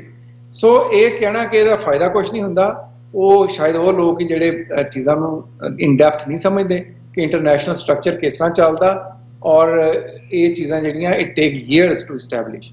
ਕਾਂਗਰਸਮੈਨ ਨੂੰ ਫਲੋਰ ਆਫ ਦੇ ਹਾਊਸ ਤੇ ਆ ਕੇ ਇੱਕ ਲਾਈਨ ਬੁਲਵਾਣੀ ਜਿਹੜੀ ਆ ਨਾ, ਲੋਕਾਂ ਨੂੰ ਪਤਾ ਕਿ ਉਹ 'ਚ ਕਿੰਨੇ ਮਹੀਨੇ ਲੱਗਦੇ ਆ, ਕਿੰਨੇ ਰਿਸੋਰਸਿਸ ਲੱਗਦੇ ਆ ਔਰ ਉਹਦੇ ਲਈ ਕਿੰਨੀ ਐਫਰਟ ਕਰਨੀ ਪੈਂਦੀ ਆ to achieve the things up to this level. ਤੇ ਦੂਸਰੇ ਜਿਹੜੇ ਲੋਕ ਇਹਦੀ ਨਿਖੇਧੀ ਕਰਦੇ ਆ ਜਾਂ ਕਹਿੰਦੇ ਇਹ ਚੋਂ ਅਚੀਵ ਕੀ ਕਰਨਾ, ਮੈਂ ਪਿਛਲੀ ਵਾਰ ਪਹਿਲਾਂ ਵੀ ਕਈ ਵਾਰੀ ਬੇਨਤੀ ਕੀਤੀ ਆ ਵੀ ਲੋਕਾਂ ਦੇ ਕੰਮ ਨੂੰ ਨਿੰਦਣ ਦੀ ਬਜਾਏ ਤੁਸੀਂ ਆਪ ਹੀ ਕਰ ਲਓ। ਹੁਣ ਜਿਸ ਤਰ੍ਹਾਂ ਅਮਰੀਕਨ ਸਿੱਖ ਕਾਕਸ ਹੈ, ਕੁਝ ਲੋਕਾਂ ਨੇ ਉਹਨੂੰ ਵੀ ਪਿਛਲੇ ਦਿਨਾਂ 'ਚ ਕ੍ਰਿਟੀਸਾਈਜ਼ ਕੀਤਾ। ਮੈਂ ਉਦੋਂ ਵੀ ਕਿਹਾ ਸੀ ਕਿ ਜਿੰਨੇ ਵੀ ਕਾਂਗਰਸਮੈਨ ਆ ਉਹ ਸਾਰੇ ਦੇ ਸਾਰੇ ਅਮਰੀਕਾ ਦੀ ਪਾਪੂਲੇਸ਼ਨ ਦੇ, ਜਿਹੜਾ ਵੀ ਸਿੱਖ ਅਮਰੀਕਾ 'ਚ ਵਸਦਾ ਹਰ ਉਹ ਆਪਣੇ ਕਾਂਗਰਸਮੈਨ ਨੂੰ ਕੰਟੈਕਟ ਕਰੇ। ਇਸ ਵਾਸਤੇ ਇਹਨਾਂ ਚੀਜ਼ਾਂ ਦਾ ਇੱਕ ਬਹੁਤ ਲਾਰਜਰ ਇੰਪੈਕਟ ਹੈ ਜਿਹੜਾ ਬਹੁਤ ਸਾਰੇ ਲੋਕ ਕਈ ਵਾਰੀ ਇਗਨੋਰ ਕਰ ਦਿੰਦੇ। ਜੀ ਅਮਰਵੀਰ। ਡਾਕਟਰ ਸਾਹਿਬ, ਹੁਣ ਆਈਏ, ਤੁਸੀਂ ਗੱਲ ਕੀਤੀ ਹੈ ਅਮਰੀਕਨ ਸਿੱਖ ਕਾਂਗਰੈਸ਼ਨਲ ਕਾਕਸ ਦੀ। ਸੋ ਜਿਹੜਾ ਕਾਕਸ ਦੇ ਉੱਤੇ ਇੱਕ ਪਿਛਲੇ ਸਾਰੇ ਸਮੇਂ ਦੇ ਵਿੱਚ ਇੱਕ ਨੈਗੇਸ਼ਨ ਜਿਹੜੀ ਰਹੀ ਹੈ ਜਾਂ ਜਿਹੜੇ ਸਵਾਲ ਚੁੱਕੇ ਗਏ ਨੇ ਕਾਕਸ ਦੇ ਕੰਮ ਦੇ ਉੱਤੇ, ਉਸ ਹਵਾਲੇ ਨਾਲ ਤੁਸੀਂ ਕੀ ਸਮਝਦੇ ਹੋ? ਕਿਉਂਕਿ ਤੁਸੀਂ ਲੰਬੇ ਸਮੇਂ ਤੋਂ ਜੁੜੇ ਹੋਏ ਹੋ ਵੀ ਕਾਕਸ ਦੇ ਕੰਮ ਦੇ ਉੱਤੇ ਸਵਾਲ ਚੁੱਕੇ ਗਏ ਆ ਵੀ ਕਾਕਸ ਨੇ ਢੰਗ ਨਾਲ ਕੰਮ ਨਹੀਂ ਕੀਤਾ, ਜਿਹੜਾ ਇੱਕ ਸਿੱਧਾ ਜਿਹਾ ਸਵਾਲ ਹੈ। ਦੇਖੋ, ਅਮਰੀਕਨ ਸਿੱਖ ਕਾਕਸ ਜਿਹਦਾ ਬਣਿਆ ਵਾ, ਮੈਂ ਉਹਨਾਂ ਨਾਲ ਬਹੁਤ ਕਲੋਜ਼ਲੀ ਕੰਮ ਕੀਤਾ ਵਾ ਹਿਊਮਨ ਰਾਈਟਸ ਇਸ਼ੂਜ਼, UN ਦੇ ਪਲੇਟਫਾਰਮਸ ਤੇ ਵੀ ਅਸੀਂ ਬਹੁਤ ਵਾਰੀ ਉਹਨਾਂ ਨੂੰ ਸਪੋਰਟ ਕੀਤਾ। There is always room for improvement. ਕੁਝ ਚੀਜ਼ਾਂ ਕਾਕਸ ਨੂੰ ਬਿਹਤਰ ਕਰਨ ਦੀ ਲੋੜ ਹੈ, ਜਿਸ ਤਰ੍ਹਾਂ more engagement with the general public. ਫਿਰ ਅਮਰੀਕਨ ਸਿੱਖ ਕਾਕਸ ਨੇ, ਦੇਖੋ ਜਿਹੜੀ ਕਾਕਸ ਆ ਜਾਂ ਜਿਹੜੀ ਇੰਟਰਨੈਸ਼ਨਲ ਲੌਬਿੰਗ ਆ, ਉਹ 'ਚ ਬਹੁਤ ਸਾਰੀਆਂ ਚੀਜ਼ਾਂ ਐਸੀਆਂ ਜਿਹੜੀਆਂ ਤੁਸੀਂ ਪਬਲਿਕ ਨਹੀਂ ਕਰ ਸਕਦੇ। ਕਿਉਂਕਿ ਜਦੋਂ ਤੁਸੀਂ ਕਿਸੇ ਵੀ ਦੇਸ਼ ਦੇ ਆਗੂਆਂ ਨਾਲ, ਪੋਲੀਟੀਸ਼ੀਅਨਸ ਨਾਲ, ਔਰ ਉਹ ਲੋਕ ਜਿਹੜੇ ਪਾਲਿਸੀ ਮੇਕਰ ਆ ਜਿਨ੍ਹਾਂ ਨੇ ਇੰਟਰਨੈਸ਼ਨਲ ਪੋਲਿਟਿਕਸ ਨੂੰ ਸਾਂਭਿਆ ਹੋਇਆ, America is a heart of international politics. ਉਹ 'ਚ ਬਹੁਤ ਸਾਰੀ ਤੁਹਾਡੀ ਇੰਟਰੈਕਸ਼ਨਸ ਆ ਉਹ ਬੈਕਡੋਰ ਹੁੰਦੀਆਂ ਵਾ। ਦੁਨੀਆ 'ਚ ਜਿਹੜੀ ਵੀ ਅੱਜ ਤੱਕ ਸਕਸੈਸਫੁਲ ਡਿਪਲੋਮੇਸੀ ਚੱਲੀ ਹੈ international, that was all backdoor diplomacy. ਉਹ ਬਹੁਤ ਸਾਰੀਆਂ ਚੀਜ਼ਾਂ ਸਾਹਮਣੇ ਨਹੀਂ ਆਉਂਦੀਆਂ। ਸੋ ਅਮਰੀਕਨ ਸਿੱਖ ਕਾਕਸ ਨੂੰ ਕਮਿਊਨੀਕੇਸ਼ਨ ਦੇ ਹਿਸਾਬ ਨਾਲ ਔਰ to approaching the general public, yes there were things ਜਿਹੜੀਆਂ which need to be looked into, ਔਰ ਉਹ they are very well aware of it, ਔਰ ਬਹੁਤ ਸਾਰੀਆਂ ਚੀਜ਼ਾਂ ਉਹ ਆਪਣੀਆਂ ਇੰਪਰੂਵ ਕਰ ਰਹੇ। ਪਰ ਜਿੱਥੇ ਤੱਕ ਹਿਊਮਨ ਰਾਈਟਸ ਲਈ ਜਿਹੜਾ ਹੈ ਉਹ ਨਿਸ਼ਕਾਮ ਉਹਨਾਂ ਦੀ ਸੇਵਾ ਆ। ਸਾਡੇ ਕੋਲ ਤੇ ਦੇਖੋ ਅੱਜ ਬਹੁਤ ਸਾਰੇ ਦੇਸ਼ਾਂ ਦੇ ਕਾਕਸ ਆ। ਸਿੱਖਾਂ ਲਈ ਇਹ ਬਹੁਤ ਵੱਡੀ ਜੋ ਗੱਲ ਹੋਣੀ ਚਾਹੀਦੀ ਵੀ ਸਿੱਖਾਂ ਦਾ ਆਪਣਾ ਕਾਕਸ ਹੈ ਜੀ। ਤੇ ਬਾਕੀ ਜਿਹੜੀ ਕਈ ਲੋਕਾਂ ਨੇ ਕਿਹਾ ਸੀ ਕਿ ਭਾਰਤ ਦੇ ਕਾਕਸ ਤੇ ਜਿਹੜੇ ਕੁਝ ਕਾਂਗਰਸਮੈਨ ਆ ਉਹ ਸਿੱਖ ਕਾਕਸ ਤੇ ਵੀ ਆ। ਹੁਣ ਜਿਹੜੇ ਕਾਕਸ ਦੇ ਜਿਹੜੇ ਕਾਂਗਰਸਮੈਨ ਨੇ, ਕਾਂਗਰਸਮੈਨ ਕਈ ਕਾਕਸਿਸ ਤੇ ਹੁੰਦਾ। ਹੁਣ ਭਾਰਤ ਤੇ ਪਾਕਿਸਤਾਨ ਇਹ ਦੋ ਦੁਸ਼ਮਣ ਗੁਆਂਢੀ ਮੁਲਕ ਹੈ, ਸਾਰੀ ਦੁਨੀਆ ਨੂੰ ਪਤਾ। ਹੁਣ ਅਮਰੀਕਨ ਕਾਕਸ ਦੇ ਵਿੱਚ ਕਈ ਐਸੇ ਇੰਡੀਅਨ ਕਾਕਸ ਦੇ ਮੈਂਬਰ ਆ ਜਿਹੜੇ ਪਾਕਿਸਤਾਨ ਕਾਕਸ ਦਾ ਵੀ ਹਿੱਸਾ ਹੈ। ਤੁਸੀਂ ਕਿਸ ਤਰ੍ਹਾਂ ਉਹਨਾਂ ਕੋਲੋਂ ਐਕਸਕਲੂਸਿਵਿਟੀ ਮੰਗ ਸਕਦੇ ਆ ਨਾ। ਪਰ ਤੁਸੀਂ ਇਹ ਜਿਹੜੀ ਰੀਸੈਂਟ ਡਿਵੈਲਪਮੈਂਟ ਹੈ, ਉਹ ਕਹਿੰਦੇ ਆ ਨਾ ਵੀ ਕਰੈਕਟਰ ਅਸੈਸੀਨੇਸ਼ਨ ਕਰਨਾ ਜਾਂ ਬੰਦਿਆਂ ਤੇ ਗੰਦ ਸੁੱਟ ਦੇਣਾ ਕਿਸੇ ਬੰਦੇ ਤੇ, ਇਹ ਸ਼ੋਭਾ ਨਹੀਂ ਦਿੰਦਾ। ਇਹ ਬਹੁਤ ਬੇਚਾਨਾ ਕੰਮ ਹੁੰਦਾ ਜਿਹੜਾ ਹੁੰਦਾ ਕਿਸੇ ਦਾ, ਦੈਟ ਸਪੀਕਸ ਫॉर ਇਟਸੈਲਫ। ਹੁਣ ਤੁਸੀਂ ਜਿੰਨੇ ਸਟਰੋਂਗਲੀ ਕਾਂਗਰਸਮੈਨਾਂ ਨੇ ਕਿਹਾ ਵਾ ਤੇ ਦੋਵੇਂ ਕੋ-ਚੇਅਰਸ ਨੇ ਕਿਹਾ ਵਾ, ਜਿਨ੍ਹਾਂ ਨੂੰ ਇਹ ਕੰਮ ਪਸੰਦ ਨਹੀਂ, ਆਪਣੇ ਕਾਂਗਰਸਮੈਨਾਂ ਨੂੰ ਕਰਨ ਕੰਟੈਕਟ, ਉਹਨਾਂ ਨੂੰ ਕਹੋ ਵੀ ਤੁਸੀਂ ਇਸ ਤੋਂ ਵੀ ਜ਼ਿਆਦਾ ਸਟਰੋਂਗ। ਮੈਂ ਬਲਕਿ ਬੜੀ ਵਾਰੀ ਕਿਹਾ ਕਾਕਸ ਨੂੰ ਕਿ ਜਿਹੜਾ ਵੀ ਤੁਹਾਡੀ ਵਿਰੋਧਤਾ ਕਰਦਾ ਉਹਨੂੰ ਹਮੇਸ਼ਾ ਕਹੋ ਵੀ ਤੁਸੀਂ ਆਪਣੇ ਤੌਰ ਤੇ ਲੌਬਿੰਗ ਕਰੋ। ਤੁਸੀਂ ਅੱਜ ਇੱਕ ਅਮਰੀਕਨ ਸਿੱਖ ਕਾਕਸ ਹੈ, 2 ਹੋਰ ਬਣਾ ਲਓ। Put your time, effort, resources, lobby yourself as well, we will support that. ਫਿਰ ਲੋਕਾਂ ਨੂੰ ਥੋੜਾ ਪਤਾ ਵੀ ਲੱਗੇਗਾ ਵੀ ਇਸ ਸਟੇਜ ਤੱਕ ਪਹੁੰਚਣ ਲਈ ਕਿੰਨੇ ਪਾਪੜ ਵੇਲਣੇ ਪੈਂਦੇ ਆ, ਉਹਦੇ ਲਈ ਕਿੰਨੇ ਰਿਸੋਰਸਿਸ ਚਾਹੀਦੇ ਆ, ਉਹਦੇ ਲਈ ਕਿੰਨੀ ਸਿਰ ਖਪਾਈ ਹੁੰਦੀ ਹੈ। ਸੋ ਹੁਣ ਤੱਕ ਜਿੰਨਾ ਵੀ ਕੰਮ ਹੈ ਕਾਕਸ ਦਾ ਪਿਛਲੇ 5-6 ਸਾਲਾਂ 'ਚ, ਉਹ ਸ਼ਲਾਘਾਯੋਗ ਆ। ਹਾਂ, ਇੱਕ ਕਮੀ ਜ਼ਰੂਰ ਰਹਿ ਗਈ ਵੀ ਕਾਕਸ ਨੇ ਹੋਰ ਬਹੁਤ ਸਾਰੀਆਂ ਸੰਸਥਾਵਾਂ ਦੀ ਤਰ੍ਹਾਂ ਇਹ ਨਹੀਂ ਕੀਤਾ ਵੀ ਕੰਮ ਥੋੜਾ ਕਰੋ ਤੇ ਢੋਲ ਬਹੁਤਾ ਵਜਾਓ, ਬਲਕਿ ਉਹਨਾਂ ਦਾ ਢੋਲ ਵਜਾਇਆ ਹੀ ਨਹੀਂ, ਕਿਉਂਕਿ ਉਹਨਾਂ ਦਾ ਕੰਮ ਜਿਹੜਾ ਸੀ ਉਹ ਬਹੁਤ ਸਾਰਾ ਬੈਕਡੋਰ ਡਿਪਲੋਮੇਸੀ ਦਾ ਸੀ ਜੀ। But they are obviously improving the way they were ਜੀ। ਨਹੀਂ, ਇਹਦੇ ਵਿੱਚ ਜਿਹੜੀ ਇੱਕ ਇਹ ਗੱਲ ਸਾਹਮਣੇ ਆਈ ਹੈ ਜਦੋਂ ਗੱਲ ਅਸੀਂ ਕਰਦੇ ਹਾਂ ਕਿ ਇਹਦਾ ਇੰਪੈਕਟ ਕੀ ਹੁੰਦਾ, ਜਿਹੜੀ ਇੱਕ ਲੇਬਲ ਲੱਗਿਆ ਕਾਕਸ ਦੇ ਉੱਤੇ ਜਾਂ ਇੱਕ ਗੱਲ ਪ੍ਰਚਾਰੀ ਗਈ ਕਿ ਇਹ ਇੰਡੀਆ ਸਰਕਾਰ ਦੇ ਨਾਲ ਰਲ ਕੇ ਕੰਮ ਕਰਦੇ ਆ, ਰੈਦਰ ਜਿਹੜਾ ਕੰਮ ਹੋਣਾ ਚਾਹੀਦਾ ਸੀ, ਭਾਵੇਂ ਉਹ ਜੈਨੋਸਾਈਡ ਦੇ ਉੱਤੇ ਹੋਵੇ, 84 ਦੇ ਉੱਤੇ ਹੋਵੇ, ਹਿਊਮਨ ਰਾਈਟਸ ਦੇ ਇਸ਼ੂਜ਼ ਦੇ ਉੱਤੇ ਹੋਵੇ, ਜਾਂ ਇਹ ਗੱਲ ਕਾਕਸ ਵੱਲੋਂ ਇੱਕ ਲੰਬੇ ਸਮੇਂ ਤੱਕ ਕਹੀ ਜਾਂਦੀ ਰਹੀ ਹੈ ਕਿ ਜੀ ਅਸੀਂ ਅਮਰੀਕਨ ਸਿੱਖਾਂ ਦੇ ਇਸ਼ੂਜ਼ ਦੇ ਉੱਤੇ ਹੀ ਜ਼ਿਆਦਾ ਫੋਕਸ ਕਰਦੇ ਹਾਂ, ਅਸੀਂ ਓਵਰਆਲ ਜਾਂ ਹੋਰ ਸਾਡੀ ਜਿਹੜੀ ਲਾਈਨ ਹੈ ਉਹ ਨਹੀਂ ਹੈਗੀ। ਸੋ ਕਈ ਤਰ੍ਹਾਂ ਦੇ ਇਦਾਂ ਦੇ ਸਵਾਲ ਚੁੱਕੇ ਗਏ ਆ ਜਿਹਦੇ ਨਾਲ ਇਹ ਪੋਰਟਰੇ ਕੀਤਾ ਗਿਆ ਕਿ ਜੀ ਕਾਕਸ ਜਿਹੜੀ ਹੈ ਇਹ ਇੰਡੀਆ ਸਰਕਾਰ ਦੀ ਕਿਤੇ ਨਾ ਕਿਤੇ ਬੈਕਿੰਗ ਹੈ ਉਸ ਨੂੰ। ਦੇਖੋ, ਇਲਜ਼ਾਮ ਲਾਉਣਾ ਤਾਂ ਬੜਾ ਸੌਖਾ, ਹੁਣ ਜਿਹੜੀ ਦੂਸਰੀ ਗੱਲ ਆ ਵੀ ਇਹ ਅਮਰੀਕਨ ਸਿੱਖਾਂ ਲਈ ਕੰਮ ਕਰਦੇ ਆ। ਮੈਂ ਤਾਂ ਸਮਝਦਾ ਵੀ ਸਿੱਖ ਕੌਕਸ ਤੇ ਜਿਹੜੇ ਕਾਂਗਰਸਮੈਨਾਂ ਵੱਲੋਂ ਕ੍ਰਿਟਿਸਿਜ਼ਮ ਹੁੰਦਾ ਉਹ ਸਭ ਤੋਂ ਜ਼ਿਆਦਾ ਇਹ ਹੁੰਦਾ, ਔਰ ਸਭ ਲਈ ਔਖਾ ਵੀ ਇਹ ਹੁੰਦਾ ਵੀ ਤੁਹਾਡੇ ਕਨਸਟੀਟਿਊਸ਼ਨ 'ਚ ਲਿਖਿਆ ਵੀ ਤੁਸੀਂ ਅਮਰੀਕਨ ਸਿੱਖਾਂ ਲਈ ਕੰਮ ਕਰੋਗੇ, ਪਰ ਤੁਸੀਂ ਅਮਰੀਕਨ ਸਿੱਖਾਂ ਲਈ ਘੱਟ ਕੰਮ ਕੀਤਾ। ਤੁਸੀਂ ਅੱਜ ਤੱਕ ਜਿੰਨਾ ਕੰਮ ਕੀਤਾ ਉਹ ਜਿਹੜੇ ਡਾਇਸਪੋਰਾ ਸਿੱਖਾਂ ਦੀ ਤਰਫੋਂ ਜਿੰਨਾ ਵੀ ਕੰਮ ਹੋਇਆ ਉਹ ਸਾਰਾ ਭਾਰਤ 'ਚ ਵਾਸਤੇ ਸਿੱਖਾਂ ਦੇ ਉੱਤੇ ਆ। ਹੁਣ ਕੌਕਸ ਦਾ ਜਿੰਨਾ ਤੁਸੀਂ ਕੰਮ ਦੇਖੋ, ਭਾਵੇਂ ਉਹ ਕੰਗਰੈਸ਼ਨਲ ਬਰੀਫਿੰਗਸ ਔਰ ਹੀਅਰਿੰਗਸ ਹੋਣ, ਭਾਵੇਂ ਲੌਬਿੰਗ ਹੋਵੇ, ਭਾਵੇਂ ਖਤ ਸਟੇਟ ਡਿਪਾਰਟਮੈਂਟ ਨੂੰ ਲਿਖੇ ਜਾਣ, ਉਹ ਸਾਰੇ ਭਾਰਤ 'ਚ ਵਾਸਤੇ ਸਿੱਖਾਂ ਬਾਰੇ ਆ। ਬਲਕਿ ਇਹ ਜਿਹੜੀ ਪਰਸੈਪਸ਼ਨ ਹੈ ਅਦਰ ਵੇ ਰਾਉਂਡ ਆ। ਜੇ ਤੁਸੀਂ ਕਾਂਗਰਸਮੈਨਾਂ ਨੂੰ ਪੁੱਛੋ ਤੇ ਇਸ ਗੱਲ ਤੇ ਬਹੁਤ ਦੁਖੀ ਆ ਕਿ ਅਮਰੀਕਨ ਸਿੱਖ ਕੌਕਸ ਦਾ ਮੈਂਡੇਟ ਸੀ ਕਿ ਇਹਨੇ ਅਮਰੀਕਨ ਸਿੱਖਾਂ ਦੇ ਵਿਸ਼ਿਆਂ ਤੇ ਬਹੁਤਾ ਕੰਮ ਕਰਨਾ ਸੀ, ਜਿਹੜਾ ਇਹਨਾਂ ਨੂੰ ਕੀਤਾ ਵੀ ਆ। ਜਿਸ ਤਰ੍ਹਾਂ ਦਸਤਾਰ ਦਾ ਮਸਲਾ ਵਾ, ਫਿਰ ਤੁਹਾਨੂੰ ਪਤਾ ਬਰੀਫਿੰਗ ਕਰਾਈ ਗਈ ਵੀ ਸਿੱਖਾਂ ਨੂੰ ਜਿਹੜਾ ਉਹ ਜਿਹੜੀ ਅਮਰੀਕਨ ਮਿਲਟਰੀ ਆ ਉਹਦੇ ਦਸਤਾਰ ਪਾਉਣ ਦੀ ਇਜਾਜ਼ਤ ਹੋਵੇ। ਆਈਡੈਂਟੀਟੀ ਦੇ ਇੱਥੇ ਇਸ਼ੂ ਸੀ, ਉੱਤੇ ਵੀ ਕੰਮ ਕੀਤਾ। ਪਰ ਜਿਹੜਾ ਜਿਨ੍ਹਾਂ ਨੇ ਜ਼ਿਆਦਾ ਕੰਮ ਕੀਤਾ ਉਹ ਕੰਮ ਸੀਗਾ ਸਾਰੇ ਦਾ ਸਾਰਾ ਜੋ ਭਾਰਤ ਦੇ ਵਿੱਚ ਸਿੱਖਾਂ ਦਾ ਕਾਣ ਹੋਇਆ ਉਹਦੇ ਉੱਤੇ। ਬਾਕੀ ਜਿਹੜਾ ਇਹ ਲੋਕ ਕਹਿੰਦੇ ਆ ਬਈ ਇਹ ਜਿਹੜਾ ਭਾਰਤ ਦੇ ਸਹਿਯੋਗ ਨਾਲ ਕੰਮ ਕਰਦੇ ਆ, ਉਹਨਾਂ ਨੂੰ ਚਾਹੀਦਾ ਕੋਈ ਨਾ ਕੋਈ ਪ੍ਰੂਫ ਤਾਂ ਲੈ ਕੇ ਆਉਣ ਵੀ ਭਾਰਤ ਕੋਲੋਂ ਕੋਈ ਫੰਡਿੰਗ ਲੈਂਦੇ ਆ ਜਾਂ ਕੋਈ ਭਾਰਤ ਦੇ ਜਿਹੜੇ ਮੁੱਖ ਅਧਿਕਾਰੀ ਆ ਇਹਨਾਂ ਦੇ ਲੋਕ ਉਹਨਾਂ ਨੂੰ ਮਿਲਦੇ ਆ। ਇਲਜ਼ਾਮ ਲਾਉਣਾ ਤਾਂ ਬਹੁਤ ਸੌਖਾ, ਕਹਿ ਦੇਣਾ। ਉਹ ਇੱਕ ਸਿੱਖ ਕੌਮ 'ਚ ਹੋਰ ਬੜੀ ਬਿਮਾਰੀ ਅੱਜ ਕੱਲ੍ਹ ਵੜ ਗਈ ਆ। ਜਿਹੜਾ ਬੰਦਾ ਵੀ ਕੰਮ ਕਰਦਾ ਕਦੇ ਕਹਿੰਦੇ ਆ ਫਲਾਣੇ ਦਾ ਏਜੰਟ ਆ, ਕਦੇ ਕੋਈ ਕਹਿੰਦਾ ਵੀ ਆ ਫਲਾਣੇ ਦਾ ਏਜੰਟ ਆ। ਸਾਰੀ ਕੌਮ ਹੀ ਏਜੰਟਾਂ ਦੀ ਆ, ਹੋਰ ਕੰਮ ਹੀ ਕੋਈ ਸਟੇਟਸ ਨੂੰ ਨਹੀਂ ਰਹਿ ਗਿਆ, ਕਿਸੇ ਵੀ ਹੋਰ ਦੇਸ਼ ਨੂੰ ਹੋਰ ਕੰਮ ਹੀ ਕੋਈ ਨਹੀਂ ਬਜਾਏ ਦੇ ਵੀ ਸਿੱਖਾਂ ਨੂੰ ਏਜੰਟੀ ਦੇਣ। ਸੋ ਇਹ ਭੌਂਡੇ ਇਲਜ਼ਾਮ ਹੈ, ਇਹਦਾ ਕੋਈ ਫਾਇਦਾ ਨਹੀਂ। ਤੇ ਬਾਕੀ ਜਿਹੜੀ ਮੈਂ ਪਹਿਲਾਂ ਵੀ ਇੱਕ ਦੋ ਵਾਰੀ ਇਹ ਗੱਲ ਕੀਤੀ ਆ ਵੀ ਜਿਹੜੇ ਮਿੱਤਰਾਂ ਨੂੰ ਇਹਨਾਂ ਦੇ ਕੰਮ ਨਾਲ ਇਖਤਲਾਫ ਆ ਜਾਂ ਜਿਹੜੇ ਸਾਡੇ ਸਿੱਖ ਸੰਗਤ 'ਚ ਬੰਦੇ ਸਮਝਦੇ ਆ ਵੀ ਇਹਨਾਂ ਦੇ ਕੰਮ 'ਚ ਕੋਈ ਕਮੀ ਕੁਤਾਹੀ ਆ, ਉਹਦਾ ਬਿਹਤਰ ਹੱਲ ਇਹ ਆ ਵੀ ਤੁਸੀਂ ਵੀ ਉਸੇ ਸਿੱਖ ਪੰਥ ਦਾ ਹਿੱਸਾ ਹੋ, ਤੁਸੀਂ ਇਹਨਾਂ ਨੂੰ ਛੱਡ ਦਿਓ। ਪਹਿਲੀ ਗੱਲ ਤੇ ਇਹ ਆ ਵੀ ਕੌਕਸ ਨੇ ਅੱਜ ਤੱਕ ਕਿਸੇ ਕੋਲੋਂ 1 ਰੁਪਏ ਨਹੀਂ ਲਿਆ ਕਮਿਊਨਿਟੀ ਨੂੰ। ਕੋਈ ਸਿੱਖ ਅਕ੍ਰੋਸ ਦਾ ਵਰਲਡ ਇਹ ਨਹੀਂ ਕਹਿ ਸਕਦਾ ਵੀ ਅਮਰੀਕਨ ਸਿੱਖ ਕੌਕਸ ਨੇ ਕਦੇ 1 ਰੁਪਏ ਦੀ ਕਿਸੇ ਕੋਲੋਂ ਫੰਡ ਰੇਜ਼ਿੰਗ ਕੀਤੀ ਹੋਵੇ ਆਪਣੇ ਐਡਮਿਨਿਸਟ੍ਰੇਟਿਵ ਐਕਸਪੈਂਸ ਲਈ। ਕੋਈ ਬੰਦਾ ਨਹੀਂ ਕਹਿ ਸਕਦਾ ਵੀ ਸਿੱਖ ਕੌਕਸ ਨੇ ਅੱਜ ਤੱਕ ਕਿਸੇ ਗਵਰਨਮੈਂਟ ਕੋਲੋਂ ਇਨਕਲੂਡਿੰਗ ਦਾ US ਗਵਰਨਮੈਂਟ, ਉਹ ਮੈਂ ਪਿੱਛੇ ਕਿਸੇ ਇੱਕ so called human right activist ਦਾ ਗੱਲ ਕਰ ਰਿਹਾ ਸੀ, ਉਹਨੂੰ ਪਤਾ ਹੀ ਨਹੀਂ ਵੀ ਕੌਕਸ ਹੁੰਦਾ ਕੀ ਆ। ਉਹ ਕਹਿ ਰਿਹਾ ਉਹਦੇ 'ਚ ਕਿ ਜੀ ਇਹਨਾਂ ਨੂੰ ਫੰਡਿੰਗ ਇਸ ਗੱਲ ਦੀ ਮਿਲਦੀ ਆ। ਫੰਡਿੰਗ ਕਿੱਥੋਂ ਆਉਂਦੀ ਆ? ਫੰਡਿੰਗ ਉਲਟੀ ਕੌਕਸ ਕਰਦਾ ਕਾਂਗਰਸਮੈਨਾਂ ਦੀ, ਫੰਡ ਰੇਜ਼ਿੰਗ ਕਰਦਾ ਕੌਕਸ ਦੇ ਜਿਹੜੇ ਸਾਡੇ ਮਿੱਤਰ ਆ ਉਹ ਕਾਂਗਰਸਮੈਨਾਂ ਦੀ ਜਦੋਂ ਇਲੈਕਸ਼ਨ ਕੈਂਪੇਨਾਂ ਚੱਲਦੀਆਂ ਉਹਦੇ ਫੰਡ ਰੇਜ਼ਿੰਗ ਕਰਦੇ ਆ, ਉਹਨਾਂ ਨੂੰ ਸਪੋਰਟ ਕਰਦੇ, ਨਾ ਕਿ ਅਦਰ ਵੇ ਰਾਉਂਡ ਕਿ ਜੇ ਕਿਸੇ ਨੂੰ ਇਹ ਸਮਝ ਹੋਵੇ ਕਿ ਅਮਰੀਕਨ ਸਰਕਾਰ ਪੈਸਾ ਦੇ ਰਹੀ ਆ ਕੌਕਸ ਨੂੰ ਜਾਂ ਕੋਈ ਹੋਰ ਸਰਕਾਰ ਦੇ ਰਹੀ ਹੈ। ਇੱਥੇ ਹਰ ਚੀਜ਼ ਟਰਾਂਸਪੈਰੈਂਟ ਆ। ਰਿਸੋਰਸਿਸ ਕਿੱਥੋਂ ਆਉਂਦੇ ਆ, ਇਹ ਕੋਈ ਸਾਊਥ ਏਸ਼ੀਆ ਦਾ ਕੋਈ ਥਰਡ ਵਰਲਡ ਕੰਟਰੀ ਦਾ ਹੈ ਨਹੀਂ US। ਇੱਥੇ ਇੱਕ ਪੈਨੀ ਜਿਹੜੀ ਆ ਉਹ ਪਬਲਿਕ ਡੋਮੇਨ 'ਚ ਆ ਵੀ ਕਿਹਦੇ ਅਕਾਊਂਟ 'ਚ ਕਿੱਥੋਂ ਪੈਸੇ ਆਉਂਦੇ ਆ, ਕਿਹੜੀ ਫੰਡ ਰੇਜ਼ਿੰਗ ਕੌਣ ਕਰਦਾ, ਕਿੱਥੋਂ ਆਉਂਦਾ, that is all held in public domain. ਤੇ ਉਹਦੇ ਬਾਅਦ ਇਹ ਕਹਿਣਾ ਕਿ ਫਲਾਣੇ ਦੇ ਸਹਿਯੋਗ ਨਾਲ ਕਰਦੇ ਰਹੇ ਤੇ ਇਹਨਾਂ ਦਾ ਭਾਰਤ ਸਰਕਾਰ ਨਾਲ ਚੰਗਾ ਹੈ, ਕਦੇ ਕੁਛ ਕਹਿ ਦੇਣਾ, ਕਦੇ ਇਹ ਕਹਿ ਦੇਣਾ ਵੀ ਅਮਰੀਕਨ ਸਰਕਾਰ ਕਿਉਂਕਿ ਸਿੱਖਾਂ ਦੇ ਅੱਗੇ ਇਹਨਾਂ ਨੂੰ ਫੰਡਿੰਗ ਕਰਦੀ ਹੈ।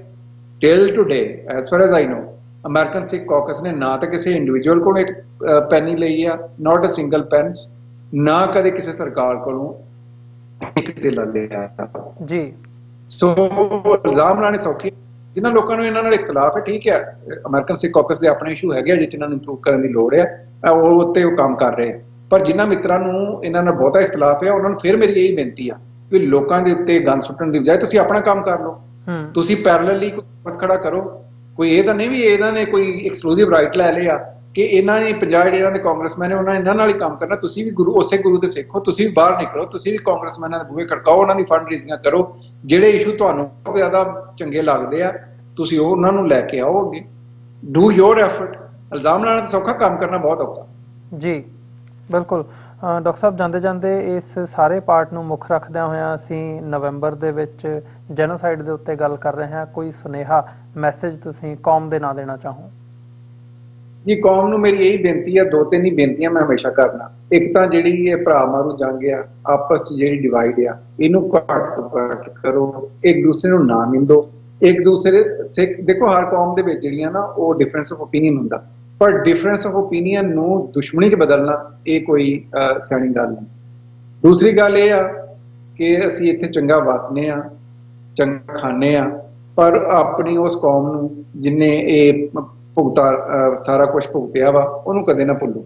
ਮੈਨੂੰ ਲੋਕ ਪੁੱਛਦੇ ਤੁਸੀਂ ਇੰਨੀ ਸਿੱਖ ਜੈਨੋਸਾਈਡ ਬਾਰੇ ਪੈਸ਼ਨੇਟ ਕਿਉਂ ਆ? ਅਮਰਵੀਰ, ਮੈਂ ਉਹ ਆਪਣੀਆਂ ਭੈਣਾਂ ਉਹ ਮਾਵਾਂ ਨਹੀਂ ਦੇਖ ਭੁੱਲ ਸਕਦਾ। ਮੈਂ ਵਿਧਵਾ ਕਲੋਨੀ ਦੇਖ ਕੇ ਆਇਆ ਸੀ 2006 ਦੇ ਵਿੱਚ। ਮੈਂ ਭਾਰਤ ਗਿਆ ਸੀ, ਦਿੱਲੀ ਦੀ ਵਿਧਵਾ ਕਲੋਨੀ 'ਚ। ਉਹਨਾਂ ਦਾ ਦੁਖਾਂਤ, ਕਿਸੇ ਦਾ ਬੱਚਾ ਨਸ਼ੇ ਤੇ ਲੱਗ ਗਿਆ। ਕੁਛ ਬੀਬੀਆਂ ਅੱਜ ਉਹਨਾਂ ਹਿੰਦੂਆਂ ਦੇ ਘਰਾਂ 'ਚ ਕੰਮ ਕਰਦੀਆਂ ਜਿਨ੍ਹਾਂ ਨੇ ਉਹਨਾਂ ਦੇ ਘਰ ਵਾਲਿਆਂ ਦਾ ਕਤਲੇਆਮ ਕੀਤਾ ਸੀ। ਸੋ ਸਿੱਖ ਕੌਮ ਨੂੰ ਆਪਣਾ ਦੁੱਖ ਨਹੀਂ ਭੁੱਲਣਾ ਚਾਹੀਦਾ। ਜਿਹੜੀਆਂ ਕੌਮਾਂ ਆਪਣਾ ਦੁੱਖ ਭੁੱਲ ਜਾਂਦੀਆਂ, ਆਪਣਾ ਮਾਜ਼ੀ ਭੁੱਲ ਜਾਂਦੀਆਂ, ਉਹਨਾਂ ਦਾ ਅੱਗੇ ਕੋਈ ਭਵਿੱਖ ਨਹੀਂ ਹੁੰਦਾ। ਸੋ ਜਿਹੜੇ ਲੋਕ ਵੀ ਸਿੱਖ ਜੈਨੋਸਾਈਡ ਲਈ ਇਹਨੂੰ ਰੈਕਗਨਾਈਜ਼ ਕਰਾਉਣ ਲਈ ਕੰਮ ਕਰ ਰਹੇ ਆ, ਉਹਨਾਂ ਨੂੰ ਮਜ਼ਬੂਤ ਕਰੋ, ਨਾ ਕਿ ਉਹਨਾਂ ਤੇ ਤੁਸੀਂ ਇਲਜ਼ਾਮ ਲਾਓ। ਤੇ ਜੇ ਕੁਝ ਨਹੀਂ ਕਰ ਸਕਦੇ ਤੇ ਘੱਟ ਤੋਂ ਘੱਟ ਉਹਨਾਂ ਦੀ ਨਿੰਦਾ ਨਾ ਕਰੋ। ਔਰ ਸਭ ਤੋਂ ਵੱਡੀ ਗੱਲ ਇਹ ਆ ਕਿ ਸਿੱਖ ਕੌਮ ਨੂੰ ਹੁਣ ਤੱਕ ਸਮਝਾਉਣਾ ਚਾਹੀਦਾ ਕਿ ਜਿਸ ਤਰ੍ਹਾਂ ਦੁਨੀਆ ਦੀਆਂ 100 ਤੋਂ ਜ਼ਿਆਦਾ ਕੌਮਾਂ 1943 ਦੇ ਬਾਅਦ ਰਾਈਟ ਆਫ ਸੈਲਫ ਡਿਟਰਮੀਨੇਸ਼ਨ ਨੂੰ ਯੂਜ਼ ਕਰਦੀਆਂ ਹੋਈਆਂ ਵੱਖ ਹੋਈਆਂ ਵਾ, ਉਹਨਾਂ ਨੂੰ ਦੁਨੀਆ ਨੇ ਮਾਨਤਾ ਦਿੱਤੀ ਹੈ। ਕਿਸੇ ਨੇ ਉਹਨਾਂ ਨੂੰ ਟੈਰਰਿਸਟ ਨਹੀਂ ਕਿਹਾ, ਕਿਸੇ ਨੇ ਐਕਸਟ੍ਰੀਮਿਸਟ ਨਹੀਂ ਕਿਹਾ। ਔਰ ਆਪਣੇ ਦੇਸ਼ ਦੀ ਆਪਣੀ ਹੋਂਦ ਦੀ ਗੱਲ ਕਰਨਾ international rights, international universal right ਹੈ ਸੈਲਫ ਡਿਟਰਮੀਨੇਸ਼ਨ ਦਾ ਜੀ। ਸੋ ਤੁਸੀਂ ਬਿਲਕੁਲ ਨਾ ਡਰੋ। ਬਹੁਤ ਸਾਰੇ ਲੋਕ ਡਰ ਜਾਂਦੇ ਆ ਕਿ ਅਸੀਂ ਆਪਣੀ ਗੱਲ ਕਰ ਰਹੇ ਹਾਂ, ਅਸੀਂ ਕੋਈ ਜੁਰਮ ਕਰ ਰਹੇ ਹਾਂ। ਭਾਰਤ ਸਰਕਾਰ ਨੇ ਇੰਨਾ ਨੈਗੇਟਿਵ ਪ੍ਰੋਪੇਗੈਂਡਾ ਕਰਕੇ ਲੋਕਾਂ ਦੇ ਮਨ 'ਚ ਇੱਕ ਖੌਫ ਪਾ ਦਿੱਤਾ ਕਿ ਜਿਹੜੇ ਵੀ ਜਦੋਂ ਤੁਸੀਂ ਆਪਣੇ ਘਰ ਦੀ ਗੱਲ ਕਰਨੇ ਆ, ਆਪਣੇ ਦੇਸ਼ ਦੀ ਕਰਨੇ ਆ, ਆਪਣੀ ਹੋਂਦ ਦੀ ਗੱਲ ਕਰਨੇ ਆ, ਤੇ ਤੁਸੀਂ ਕੋਈ ਜੁਰਮ ਕਰ ਰਹੇ। ਤੁਸੀਂ ਕੋਈ ਜੁਰਮ ਨਹੀਂ ਕਰ ਰਹੇ। ਜੇ ਤੁਸੀਂ ਜੁਰਮ ਕਰ ਰਹੇ ਹੋ ਤੇ ਦੁਨੀਆ ਦੀਆਂ 100 ਤੋਂ ਵੱਧ ਕੌਮਾਂ ਨੇ ਜੁਰਮ ਤੁਹਾਡੇ ਤੋਂ ਪਹਿਲਾਂ ਕੀਤਾ ਹੈ ਤੇ ਅੱਜ ਅਣਖ ਤੇ ਮਾਣ ਨਾਲ ਆਪਣੀ ਜ਼ਿੰਦਗੀ ਬਤੀਤ ਕਰ ਰਹੀਆਂ ਹਨ। ਸੋ ਮੇਰੀ ਇੰਨੀ ਕੋਈ ਬੇਨਤੀ। ਡਾਕਟਰ ਸਾਹਿਬ, ਬਹੁਤ ਬਹੁਤ ਧੰਨਵਾਦ, ਤੁਸੀਂ ਆਪਣਾ ਸਮਾਂ ਕੱਢਿਆ ਤੇ ਸਾਡੇ ਨਾਲ ਇਹ ਸਾਰੇ ਇਸ਼ੂ ਦੇ ਉੱਤੇ ਵਿਚਾਰਾਂ ਦੀ ਸਾਂਝ ਪਾਈ ਹੈ। ਆਉਣ ਵਾਲੇ ਸਮੇਂ ਦੇ ਵਿੱਚ ਵੀ ਜ਼ਰੂਰ ਕੋਸ਼ਿਸ਼ ਕਰਾਂਗੇ ਕਿ ਰਾਬਤਾ ਕਾਇਮ ਰਹੇ। ਬਹੁਤ ਬਹੁਤ ਧੰਨਵਾਦ ਜੀ। ਵਾਹਿਗੁਰੂ ਜੀ ਕਾ ਖਾਲਸਾ, ਵਾਹਿਗੁਰੂ ਜੀ ਕੀ ਫਤਿਹ ਜੀ। ਵਾਹਿਗੁਰੂ ਜੀ ਕਾ ਖਾਲਸਾ, ਵਾਹਿਗੁਰੂ ਜੀ ਕੀ ਫਤਿਹ। ਵਿਊਅਰਸ, ਜਾਂਦੇ ਜਾਂਦੇ ਜਿਵੇਂ ਕਿ ਇਹ ਸਾਰੇ ਟੌਪਿਕ ਦੀ ਜਿੱਥੋਂ ਸ਼ੁਰੂਆਤ ਹੋਈ ਹੈ ਵੀ 3 ਨਵੰਬਰ ਨੂੰ US ਕਾਂਗਰੈਸ਼ਨਲ ਸਿੱਖ ਕਾਕਸ ਵੱਲੋਂ ਜਿਹੜੀ ਵੈਬੀਨਾਰ ਕਰਵਾਇਆ ਗਿਆ ਸੀ 1984 ਦੀ ਸਿੱਖ ਨਸਲਕੁਸ਼ੀ ਨੂੰ ਕਮੈਮੋਰੇਟ ਕਰਦਿਆਂ ਹੋਇਆਂ, ਉਹਦੇ ਵਿੱਚ ਕਾਂਗਰਸਮੈਨਸ ਨੇ, ਅਮਰੀਕਾ ਦੇ ਕਾਂਗਰਸਮੈਨਸ ਨੇ ਸ਼ਿਰਕਤ ਕੀਤੀ ਹੈ। ਤੇ ਨਾਲ ਹੀ ਨਾਲ ਜਿਹੜਾ ਕਾਂਗਰਸ ਦੇ ਫਲੋਰ ਦੇ ਉੱਤੇ ਜਿਹੜੇ ਰਿਪਰੈਜ਼ੈਂਟੇਟਿਵ ਬ੍ਰੈਂਡਨ ਬੋਇਲ ਵੱਲੋਂ ਜਿਹੜੀ ਸਪੀਚ ਦਿੱਤੀ ਗਈ ਹੈ, ਉਹ ਵੀ ਅਸੀਂ ਇਸ ਅੰਤਲੇ ਪਾਰਟ ਦੇ ਵਿੱਚ ਇੱਥੇ ਸ਼ੋਅ ਦੀ ਸਮਾਪਤੀ ਦੇ ਮੌਕੇ ਦੇ ਉੱਤੇ ਹੁਣ ਚਲਾਵਾਂਗੇ। ਤੇ ਨਾਲ ਹੀ ਨਾਲ ਉਮੀਦ ਕਰਦੇ ਹਾਂ ਅੱਜ ਦੀ ਇਹ ਵਿਚਾਰ ਚਰਚਾ ਤੁਹਾਨੂੰ ਜ਼ਰੂਰ ਪਸੰਦ ਆਈ ਹੋਵੇਗੀ। ਤੁਸੀਂ ਸਾਡੇ ਤੱਕ ਪਹੁੰਚ ਕਰ ਸਕਦੇ ਹੋ ਸੋਸ਼ਲ ਮੀਡੀਆ ਰਾਹੀਂ ਵੀ, ਜਾਂ ਜਿਹੜੇ ਕੰਟੈਕਟ ਸਾਡੇ ਸ਼ੋਅਜ਼ ਦੇ ਵਿੱਚ ਆਉਂਦੇ ਆ ਉਹਨਾਂ ਰਾਹੀਂ ਵੀ। ਸੋ ਇੱਥੇ ਹੀ ਅਸੀਂ ਸਮਾਪਤੀ ਕਰਦੇ ਹਾਂ ਅੱਜ ਦੇ ਸ਼ੋਅ ਦੀ। ਦੁਬਾਰਾ ਫਿਰ ਤੁਹਾਡੇ ਨਾਲ ਮੁਲਾਕਾਤ ਹੋਵੇਗੀ ਬ੍ਰੈਂਡਨ ਬੋਇਲ ਦੀ ਵੀਡੀਓ ਦੇ ਨਾਲ। ਇਸ ਸ਼ੋਅ ਦੀ ਸਮਾਪਤੀ ਹੈ। ਧੰਨਵਾਦ। ਵਾਹਿਗੁਰੂ ਜੀ ਕਾ ਖਾਲਸਾ, ਵਾਹਿਗੁਰੂ ਜੀ ਕੀ ਫਤਿਹ ਜੀ। Madam Speaker, I rise to recognize the November 1984 anti-Sikh riots in India, also commonly referred to as the Sikh massacre. Sikhism, which originated in Punjab, India, saw its followers first begin immigrating to our shores nearly 130 years ago. The Sikh community is one of the largest in the world, with roughly 30 million followers globally and more than 500,000 here in the United States. The massacre against the Sikhs began in the capital territory of Delhi and a number of other major Indian cities on November 1st, 1984, following the assassination of Indian Prime Minister Indira Gandhi. The first Sikh life was tragically taken early that morning. The violence, which lasted 3 days, resulted in thousands upon thousands of casualties among the Sikh community. In the aftermath of the massacre, it was reported that nearly 20,000 were forced to flee, leading to countless displaced people. Madam Speaker, remembering the Sikh massacre is a pivotal and historic step in the fight for justice and accountability for the families of all those victims. I thank you and yield back.